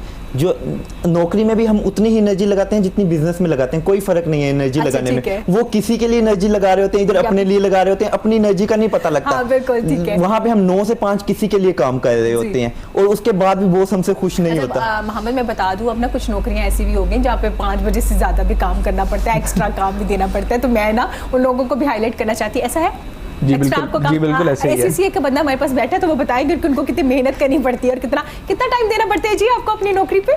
बेसिकली अब स्पेसिफिकली अगर मैं अपनी की बात करूं तो क्योंकि मैं कंसल्टेंसी डिपार्टमेंट में हूं तो हमारा टास्क बेस्ड होता है। If you can do this before 3 तो ठीक है, आप घर चले जाओ, लेकिन कभी भी आपके पास इतना काम नहीं होता कि आप 6 बजे से पहले फारिग हो जाए। बिल्कुल ऐसा नहीं होता। आपको हमेशा कहा जाता है कि you are good to go, अगर आपने काम कर लिया, लेकिन आपका काम यूजुअली जो है उसको 5+ हो ही जाते हैं, 6 बज जाते हैं। आपने एसीसी किया हुआ है तो मैं कुछ चीजें आपसे एसीसी से रिलेटेड भी पूछ लेती हूँ ताकि लोगों को फायदा, बड़ा स्कोप स्टार्ट हो गया एसीसी का हमारे यहाँ तो कि भाई एसीसी कर लो, बड़ी सिक्योर जॉब है, लेकिन इसमें बड़ी मेहनत है, जी पेपर बिल्कुल पास करना बड़ा मुश्किल काम है। जी बिल्कुल ऐसे ही है। उसमें आपको जब आप इनिशियली स्टार्ट करते हैं तो अगर आपके वहीं पर एग्जाम के रिजल्ट्स जो है आपको बता देते हैं कि आप ये कर सकते हैं कि नहीं कर सकते, बता देते हैं बिल्कुल। ACCA से पहले एक अकाउंटेंसी डिप्लोमा है, अगर आपका वो क्लियर हो जाता है अच्छे मार्क्स के साथ तो फिर तो ठीक है, फिर आप कंटिन्यू कर लें। लेकिन अगर आपका वहीं पर आपका कोई एग्जाम फेल हो रहा है तो फिर आपको एक बार रिकंसिडर कर लेना चाहिए अपने करियर ऑप्शन को कि क्या वाकई अकाउंटेंसी आपके लिए है या नहीं है। अच्छा फजल अली, काफी ज्यादा लोगों ने पिछले 2-3 सालों में मैंने देखा है, या शायद इससे पहले बहुत ज्यादा तादाद में लोग आते हैं, लेकिन जो इन द एंड तक जो रिजल्ट आते हैं वो बहुत कम लोग हमारे सामने फैक्ट्स एंड फिगर आते हैं। इसकी क्या वजह है, क्यों ऐसा होता है, क्यों हम एकदम से शुरू करते हैं लेकिन फिर हम कंटिन्यू नहीं करते? अब अगर मैं अपनी बात करूं तो मेरा जो बैच थे उसमें दो बैचेस थे जो बाद में मर्ज हो गए थे। अच्छा, 80 to 85 स्टूडेंट्स थे और जिन्होंने एंड पे कंप्लीट किया था वो 25 to 30 के अराउंड रेंज कर रहे थे। बहुत कम लोग थे। अब बेसिकली इसमें क्या होता है कि बहुत सारे लोग बीच में अपनी डोमेस्टिक रीजंस की वजह से छोड़ जाते हैं और बहुत सारे ऐसे होते हैं जो इनिशियली आ जाते हैं क्योंकि इसमें ACCA में मसला नहीं है, बेसिकली एक आसानी भी है। अट्रैक्शन बहुत है इसमें, मैं वही बात करता था ना कि ACCA में एक अट्रैक्शन भी है और एक मसला भी है। अट्रैक्शन इस तरह से है कि इसमें कोई जो है आपका एंट्रेंस क्राइटेरिया नहीं है। हाँ, बिल्कुल। अगर आप मैट्रिक हैं तो आप तब भी स्टार्ट कर सकते हैं, अगर आप इंटरमीडिएट हैं आप तब भी स्टार्ट कर सकते हैं। अब जब आप इन्हें एक बार एंट्री ले ली है, क्योंकि इनिशियल जो टेस्टिंग क्राइटेरिया कोई नहीं है तो आप कर सकते हैं, नहीं कर सकते आप ज्वाइन कर लेते हैं, लेकिन आपको during the course of ACCA जो है आपको फिर जज करना पड़ता है कि आप कंप्लीट कर सकते हैं कि नहीं। कुछ लोग इनिशियली जज कर लेते हैं, वो फील्ड स्विच कर लेते हैं, कुछ लोग बिल्कुल मिड में आके पता चलता है कि हो वी कैन नॉट कंटिन्यू, हम नहीं कर सकते, उनको फिर छोड़ना पड़ता है। अच्छा, उनका बहुत टाइम वेस्ट होता है। इसके एग्जाम भी मुश्किल होते हैं और रिजल्ट भी फौरन से आ जाता है, कुछ टाइम के बाद इनके एग्जाम्स होते हैं ना, एग्जैक्टली, अगर मैं गलत नहीं हूं तो 4 times a year, जिसमें साल में 4 अटेम्प्ट आप दे सकते हैं। कुछ लोग खुशी से शुरू कर देते हैं इस चक्कर में कि यार बड़ी रिलैक्स जॉब है ये वो, तो आप क्या बताएंगे जब आपने चूंकि आपका कंप्लीट हो गया माशाल्लाह से जॉब में प्रैक्टिकल लाइफ में आ चुके हैं, तो क्या आसानी है या उतना ही मुश्किल है जितना आप पेपर के वक्त आप लोग टेंशन में होते हैं? बेसिकली आपकी प्रैक्टिकल लाइफ तो बिल्कुल आपकी स्टूडेंट लाइफ से डिफरेंट होती है, थोड़ी सी मुश्किल भी होती है। वहाँ पर आप फी पे कर रहे होते हैं पढ़ने की, आप जा रहे हैं नहीं जा रहे, you are failing you are passing, ये आपके ऊपर डिपेंडेंट है। लेकिन जब आप जॉब कर रहे होते हैं तो आपके ऊपर दूसरों की रिस्पॉन्सिबिलिटीज़ हैं, एक ऑर्गेनाइजेशन के साथ काम कर रहे हैं, उन्होंने आपको कुछ टास्क दिए हैं, आपके ऊपर उसकी रिस्पॉन्सिबिलिटी है, तो ये हमेशा आपके लिए मुश्किल ही होगी। अगर आप एक्सपेक्ट करते हैं कि जैसे ही आपकी एजुकेशन खत्म होगी आप जॉब स्टार्ट करेंगे और आपके लिए चीजें आसान हो जाएंगी, तो नहीं, ऐसा बिल्कुल नहीं है, ऐसा कुछ नहीं होगा। लेकिन लड़कियां भी काफी आई, लेकिन तादाद में थोड़ी कम है ACCA में, कि नहीं ऐसा नहीं है कि लड़कियां काफी ज्यादा आ चुकी हैं? तादाद में बिल्कुल कम है, बिल्कुल सही कह रही हैं आप, तादाद में कम है, लेकिन ओवरऑल इस फील्ड में ही खवातीन कम है। लड़कियां ज्यादा होती हैं जो स्टार्ट करती हैं, वो कंप्लीट करती हैं जैसे आपके बैच में? मेरा ख्याल है कि शायद लड़कियां ज्यादा कंप्लीट करती हैं क्योंकि उनकी पहली परसेंटेज कम है और शायद वो ज़्यादा बेहतर तरीके से डिसाइड करके इसको स्टार्ट करती हैं, तो इसलिए उनकी परसेंटेज ज़्यादा। अच्छा, अगर मैं आपसे राय लूँ ख़वातीन के लिए कि उनके लिए फील्ड कैसी है, उन्हें ये ACCA करना चाहिए, इस तरफ आना चाहिए? ये basically person to person vary करता है। अच्छा। अगर आपका माइंडसेट है कि आप अकाउंटेंसी या इस तरह के सब्जेक्ट्स में कंटिन्यू कर सकते हैं, पढ़ सकते हैं, फिर आपको करना चाहिए। आप एक ही जो है ना ये रूल ऑफ थम्स अप पे अप्लाई नहीं कर सकते, क्योंकि person to person, personality to personality vary करता है कि आपके लिए कौन सी फील्ड बेहतर है। हाँ, बिल्कुल। तो आपको ये पहले खुद जज करना चाहिए कि क्या आप वाकई करना चाहते हैं या नहीं, ठीक है, और फिर आपको डिसाइड करना चाहिए। ऐसे नहीं करना चाहिए कि मेरा XYZ यूनिवर्सिटी में एडमिशन नहीं हुआ तो let's continue CA, let's continue ACCA, जैसे हम दूसरे सब्जेक्ट्स में कर रहे हैं। बिल्कुल इस तरह से आपको स्विच नहीं कर देना चाहिए कि वहाँ एडमिशन नहीं हुआ तो मैं यहाँ कर लेता हूँ। पहले सोच लें, देख लें, इसको स्टडी करें फील्ड को कि ये है क्या, और फिर इसको कंटिन्यू करें। बिल्कुल ऐसा ही है।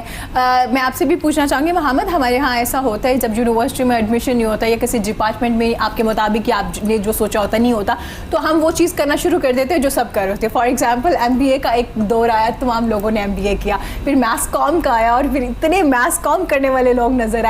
इसी तरह होता है अब IT की तरफ काफ़ी ज़्यादा लोग आना शुरू हो गए कि भाई IT कर लो अगर आप अपना फ्यूचर सिक्योर करना चाह रहे हैं। ऐसा होता है? मैं आपको उसकी बता रहा हूँ कि जो है ना, जब मैंने बैचलर्स किया मैं बेसिकली सॉफ्टवेयर इंजीनियर हूँ। जबरदस्त, ठीक हो गया। उस वक्त जो है जिस बच्चे को पूछ लो उसने जी मैंने सॉफ्टवेयर इंजीनियरिंग की तरफ जाना है, सॉफ्टवेयर इंजीनियरिंग की तरफ जाना है। मतलब एक आपको पता है कारोबार में भी वही भेज चाल है और स्टडीज में भी वही भेज चाल। मतलब उनसे बच्चे से उसके नहीं पूछा जाता वो क्या करना चाहता है, जो चीज़ मार्केट में चल रही है सब लोग उसी की तरफ चल पाए थे। आज से 10 साल पहले MBA का दौर था, MBA सब MBA कर रहे थे। उसके बाद IT का दौर आ गया, सब IT की तरफ चल पड़े। अब IT का दौर चल रहा है, चले आईटी के दौर को थोड़ा सा टर्नओवर जो है ज्यादा मिल गया। और आईटी का फ्यूचर बड़ा ज़बरदस्त नज़र आ रहा है और आईटी की तरफ आना चाहिए। और ACCA में भी जैसे फजल अली भी बता रहे थे हमें, ये एक ऐसी डिग्रीज है जिनसे आप कहीं ना कहीं सिक्योर हो जाते हैं। आईटी में भी कहीं ना कहीं आप अपना सॉफ्टवेयर हाउस बना ही लेते हैं, वो भी एंटरप्रेन्योरशिप की तरफ ही आ जाते हैं कहीं ना कहीं। आईटी में अब फ़ायदा बहुत है क्योंकि हर चीज़ जो है डिजिटलाइज हो रही है, हर चीज़ ऐप, हर चीज़ डिजिटल है। कि हमारा बिजनेस बिल्कुल ऐसा ही, अब ये जो कोरोना है उसकी वजह से सारी चीज़ें डिजिटलाइज हो गई हैं। अब जो मीटिंग हो रही है वो एक ऐप पे हो रही है, सारी जो बड़ी से बड़ी कंपनी की मीटिंग हो रही है वो एक ऐप के जरिए हो रही है, वीडियो कॉल पे हो रही है। आईटी की वजह से हो रही है। आईटी ने बड़ी तरक्की की है, आईटी का इस वक्त अरूज है और आईटी का अरूज ही रहेगा क्योंकि अभी पाकिस्तान में तो आईटी के लिए बहुत स्पेस है। आईटी के लिए जितनी स्पेस है एंटरप्रेन्योरशिप में, अगर किसी ने काम करना है आईटी वाली साइड पे आ जाए, आईटी में अभी बहुत स्पेस पड़ी है। ये तो आपको एक आइडिया दे दिया कि आईटी पे भी है, लेकिन पाकिस्तान में अभी भी काम करने के लिए बहुत ज़्यादा स्पेस है। किसी भी किस्म का कारोबार किया जा सकता है, सिर्फ आपका आइडिया होना चाहिए, आपकी लगन होनी चाहिए उसमें, इस काम में बहुत स्पेस। अच्छा मोहम्मद, मुझे बताइएगा, जैसे आपने खुद जिक्र किया कि ऑनलाइन सब कुछ हो गया, घरों में मीटिंग्स हो रही है, तो आप क्या देख रहे हैं आफ्टर पोस्ट ये कोविड-19? ज़्यादातर चीज़ें इसी तरह रह जाएगी, डिजिटल हो जाएंगी या नहीं, हम वापस आ जाएंगे अपनी रूटीन में?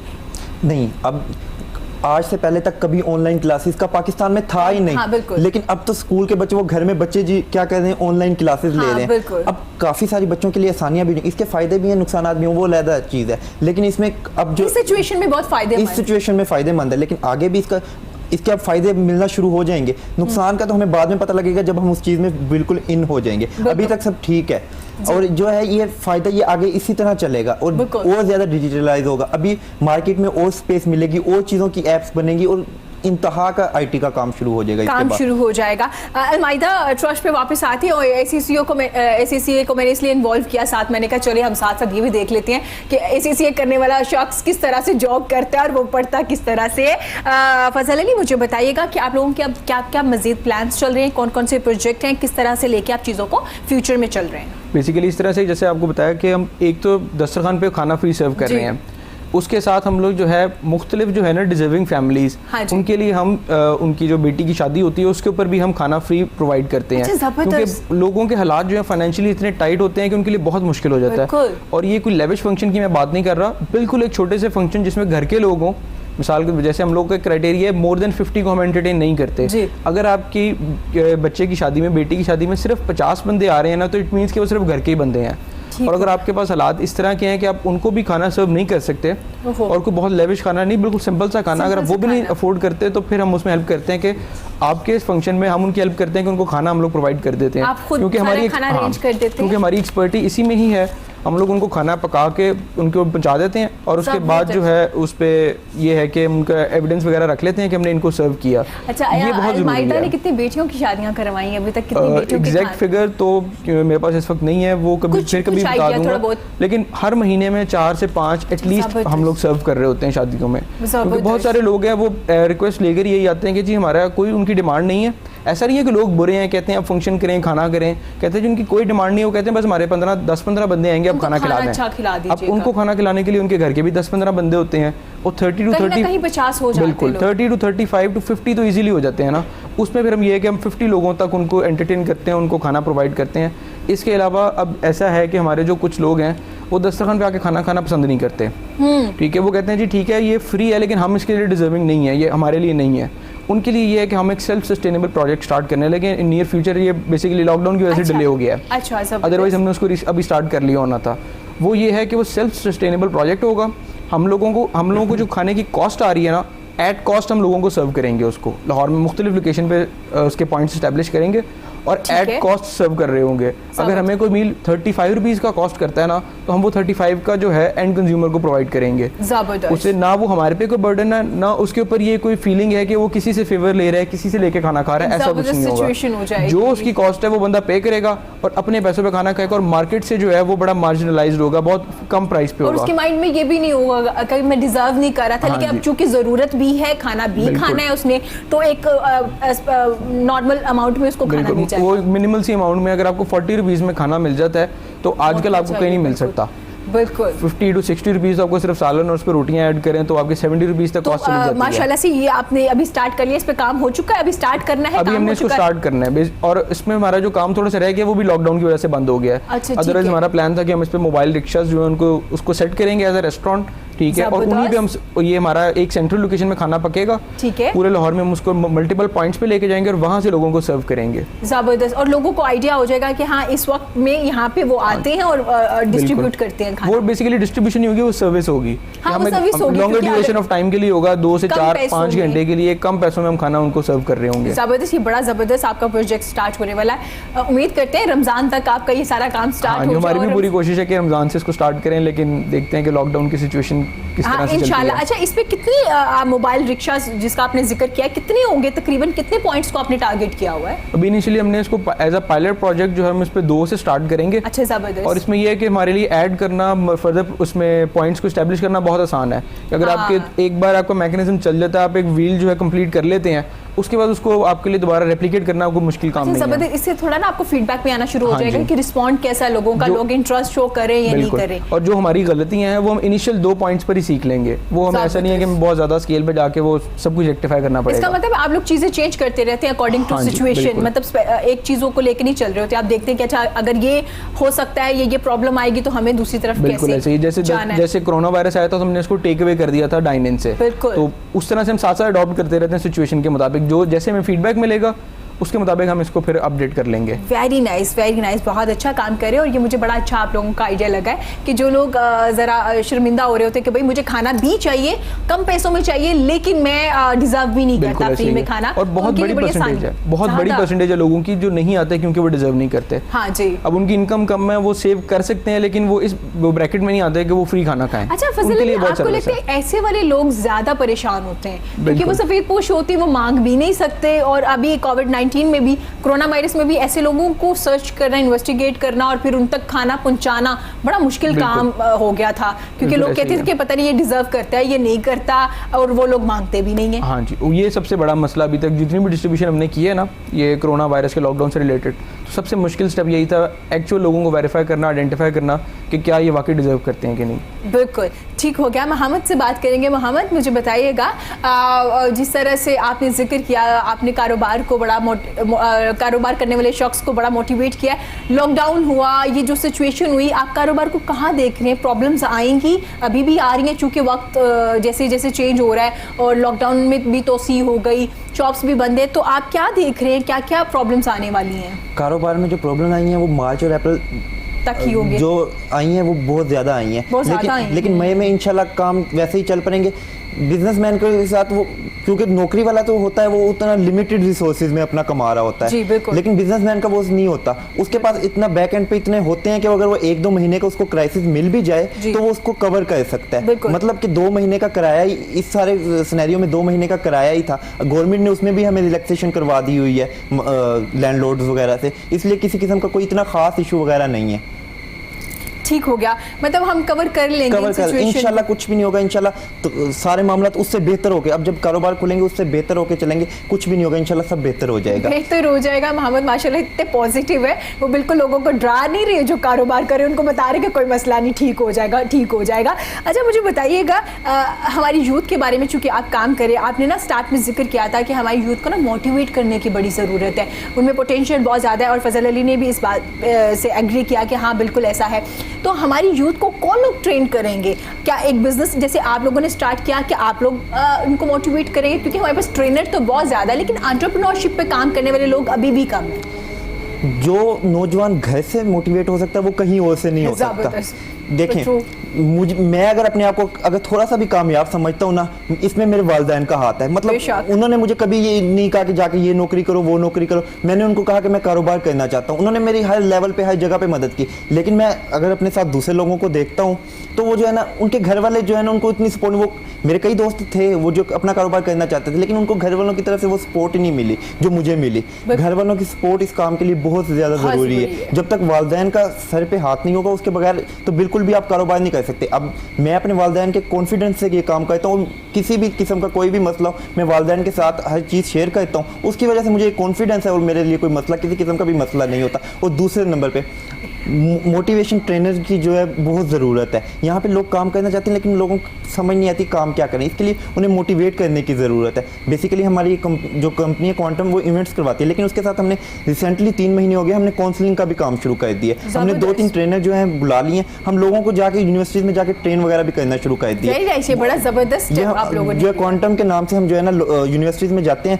जाके हम बीबीए और एमबीए वालों को हम एक एक्स्ट्रा क्लास के तौर पे एक देते हैं, एक वर्कशॉप करवाते हैं ताकि लोगों को पता, क्योंकि जो है बिजनेस स्टडी स्कीम में उनको नहीं बताया जाता कि बिजनेस कैसे करना है कैसे नहीं करना और बिजनेस के क्या फायदे हैं क्या नुकसान है, उनको ये वो सब कुछ हमारे ट्रेनर्स जाके बताते हैं क्लासरूम में जाके। अच्छा, हमारे यहाँ कुछ फैमिलीज ऐसी हैं माशाल्लाह से जो स्टार्ट से ही एंटरप्रेन्योरशिप की तरफ आती है, जिनमें शेख फैमिली को, जो शेख फैमिली उनको मैं उनका जिक्र जरूर करूंगी, वो लोग खुद भी बिजनेस करते हैं और वो अपने बच्चों को भी कहते हैं कि भाई बिजनेस करना है, चाहे वो छोटे से करे, कोई शॉप ओपन करे, राइस का बिजनेस करे या किसी किस्म का भी। तो मुझे ये बड़ा अट्रैक्टिव उनकी तरफ से लगता है कि जनाब अच्छी बात है, फैमिली की तरफ से भी आप लोगों को वो किया जाता है कि भाई एंटरप्रेन्योरशिप की तरफ आए, जिसको आजकल हम एंटरप्रेन्योरशिप करें, वो बिजनेस काम जो है उसकी तरफ आए। आपने नोट किया है शेख फैमिली हमारे मुल्क में ज्यादातर जो है सरमायादार का बेटा ही सरमायादार है। बिल्कुल, कोई भी आम आदमी हमारे में सिर्फ 10% है जो खुद से उठ के जो है बिजनेसमैन बने, नहीं तो बिजनेसमैन का बेटा ही बिजनेसमैन है, सरमायादार का बेटा ही सरमायादार है। इसके लिए जरूरी है कि हम लोगों को मोटिवेट करें और खुद आए, जैसे आपने खुद बताया शेख फैमिली, वो अपने बच्चों को सिर्फ matric first year second year करवा के वो उनको किसी और के कारोबार में छोड़ देते हैं, अपने कारोबार में भी नहीं बिठाते, वो किसी और के कारोबार में छोड़ देते हैं उनको, ताकि डंडे शंडे मार के उनको सिखा दे। जब वो पूरा सीख जाते हैं तब उनको अब कैपिटल दे देते हैं और जाके वो कहते हैं कि जाए आप अब कारोबार करें। अच्छी बात है, वैसे ट्रेन दूसरों के पास करवाते हैं, खुद ही ट्रेन रिस्क नहीं लेते अपने बिजनेस में। ऐसे ही वो अपने बिजनेस में नहीं, वो दूसरों के पास जाके उनको जॉब पे छोड़ देते हैं। वैसे मैंने लाइटर मोड पे बात की है, लेकिन ये अच्छी बात भी है कि आप अपने बच्चों को ट्रेन करवाते हैं दूसरों के पास। अच्छा, वैसे होना यही चाहिए, एक तरह की इंटर्नशिप है ना, जैसे हम लोग इंटर्नशिप करते हैं किसी के पास, लेकिन इंटर्नशिप की तरफ भी हमारे बच्चे आजकल कम आते हैं, क्योंकि कहते हैं पेड इंटर्नशिप होनी चाहिए, हमें स्टार्ट में ही पैसे मिलने चाहिए। मैं आपकी पहली बात का पहले जवाब दे दूं, वो जो शेखों वाली बात कह दी थी आपने, उसमें जो था ना, उसमें ये था कि वो अच्छा कहते हैं, वो किसी और के पास भेज देते हैं ताकि सीख लें, ताकि सीख लें। वो अपने काम पे आएंगे, वो तो अपनी मर्जी से आएंगे, 12 बजे आएंगे, उन्हें पता है उनके वालिद साहब भी हैं उधर, या उनका ही कोई मुलाजिम काम कर रहा है, वो उनको कुछ नहीं कहेगा, वो किसी के पास काम करते हैं। इस लिहाज से वो बहुत अच्छा कहते हैं कि 2-3 साल उनको किसी के पास भेज दिया, उनसे काम सिखा दिया और उसके बाद उनको कैपिटल दे दिया, जाओ बेटा आप अपना काम कर लो। उनसे उनको ही फायदा हो रहा है, उस बच्चे को भी फायदा हो रहा है, उनके वालिदैन को भी फायदा हो रहा है, इसलिए वो नुकसान में नहीं है, वो फायदे में है। जबरदस्त, वो नुकसान में नहीं है, बड़े फायदे में, बड़ी अच्छे लोग होते हैं और बड़ा ज़बरदस्त उनका ये जो एक आइडिया है वो बड़ा अच्छा है कि आप दूसरे की बिजनेस में इनको छोड़ें ताकि ये डर से काम सीख भी लें। ख्वाजा फजल अली हमारे साथ मौजूद है, तो मैं चाहूँगी फजल अली, आप कोई मैसेज देना चाहेंगे प्रोग्राम के एंड पे, तो प्लीज़ दीजिएगा। हाँ जी, देखें, इस सारे सिचुएशन में जो सबसे ज़रूरी मैसेज है ना, वो यही हो सकता है कि आप दूसरे लोगों की मदद करें। अगर आपके पास रिसोर्सेज हैं तो आप लोगों की मदद करें, अगर आप किसी ऑर्गेनाइजेशन के साथ काम कर सकते हैं उसकी हेल्प कर लें, क्योंकि इस मसला ये है कि वायरस इस तरह का है कि इसके इन्फेक्शन के बढ़ने से, फैलने से ना लोग घर से नहीं निकल रहे। हाँ जी, बिल्कुल। तो अगर तो आप खुद कर सकते हैं आप खुद करें, आप खुद नहीं कर सकते आपके जो इलाके में ऑर्गेनाइजेशन है उससे रब्ता करें, उनके साथ मिलकर करें, हमारे साथ मिलके करें, लेकिन करें ज़रूर। आप ज़्यादा कर सकते हैं आप ज़्यादा करें, आप कम कर सकते हैं आप कम करें, लेकिन आप जिस मर्जी लेवल पे, जिस मर्जी स्केल पे लोगों की हेल्प करना चाहते हैं, हेल्प ज़रूर करें, क्योंकि ये भी आपके पास टाइम है जिसमें आप लोगों की हेल्प करें तो लोगों को बहुत फ़ायदा होगा। और अगर ऐसे क्राइसिस के सिचुएशन बार बार नहीं आते, कभी कभार आते हैं, तो there is an opportunity in every difficulty, तो इस अपॉर्चुनिटी को अवेल करें, लोगों की जितनी हेल्प हो सकती है, जितनी आपके लिए पॉसिबल है, ज़रूर करें। Thank you so much Khwaja Fazal Ali, आपके कीमती वक्त का, एंड बेस्ट ऑफ लक जो प्रोजेक्ट आप लोग कर रहे हैं। अल्लाह ताला आपको और ज़्यादा हिम्मत दे ये काम करने के लिए, अल्लाह ताला आपके लिए और ज़्यादा आसानियाँ पैदा करे। मोहम्मद, आप क्या मैसेज देना चाहेंगे प्रोग्राम के एंड पर? मैं वही एंटरप्रेन्योरशिप के बारे में मैसेज देना चाहूँगा कि हमारा दीन भी हमें कहता है कि हमें अपना कारोबार करना चाहिए। हज़रत सल्लल्लाहु अलैहि वसल्लम का कौल है कि जो है कारोबार, तिजारत जो है 99 दर्जे बेहतर है नौकरी से। शुरू में बेशक जो है अगर कोई बच्चा स्टडी करके आता है, वो शुरू के 2-3 साल में ज़रूर जो है वो नौकरी करे, सिर्फ एक्सपीरियंस लेने के लिए, उसको एक्सपीरियंस के तौर पे ले, उसको अपना ओढ़ना बिछोड़ना मत बनाए। 2-3 साल बाद जो है वो अपना एक्सपीरियंस करके वही काम करना शुरू कर दे जो उसने सीख लिया हुआ। बहुत शुक्रिया आपका, आपके कीमती वक्त का। इसी के साथ मुझे इजाज़त दीजिए। खुश रहिए, अपना और अपने प्यारों का बहुत ज़्यादा ख्याल रखिए। एहतियाती तदाबीर जो हम आपको बार बार बताते हैं उसको ज़रूर अपनाइए। अल्लाह हाफ़िज़।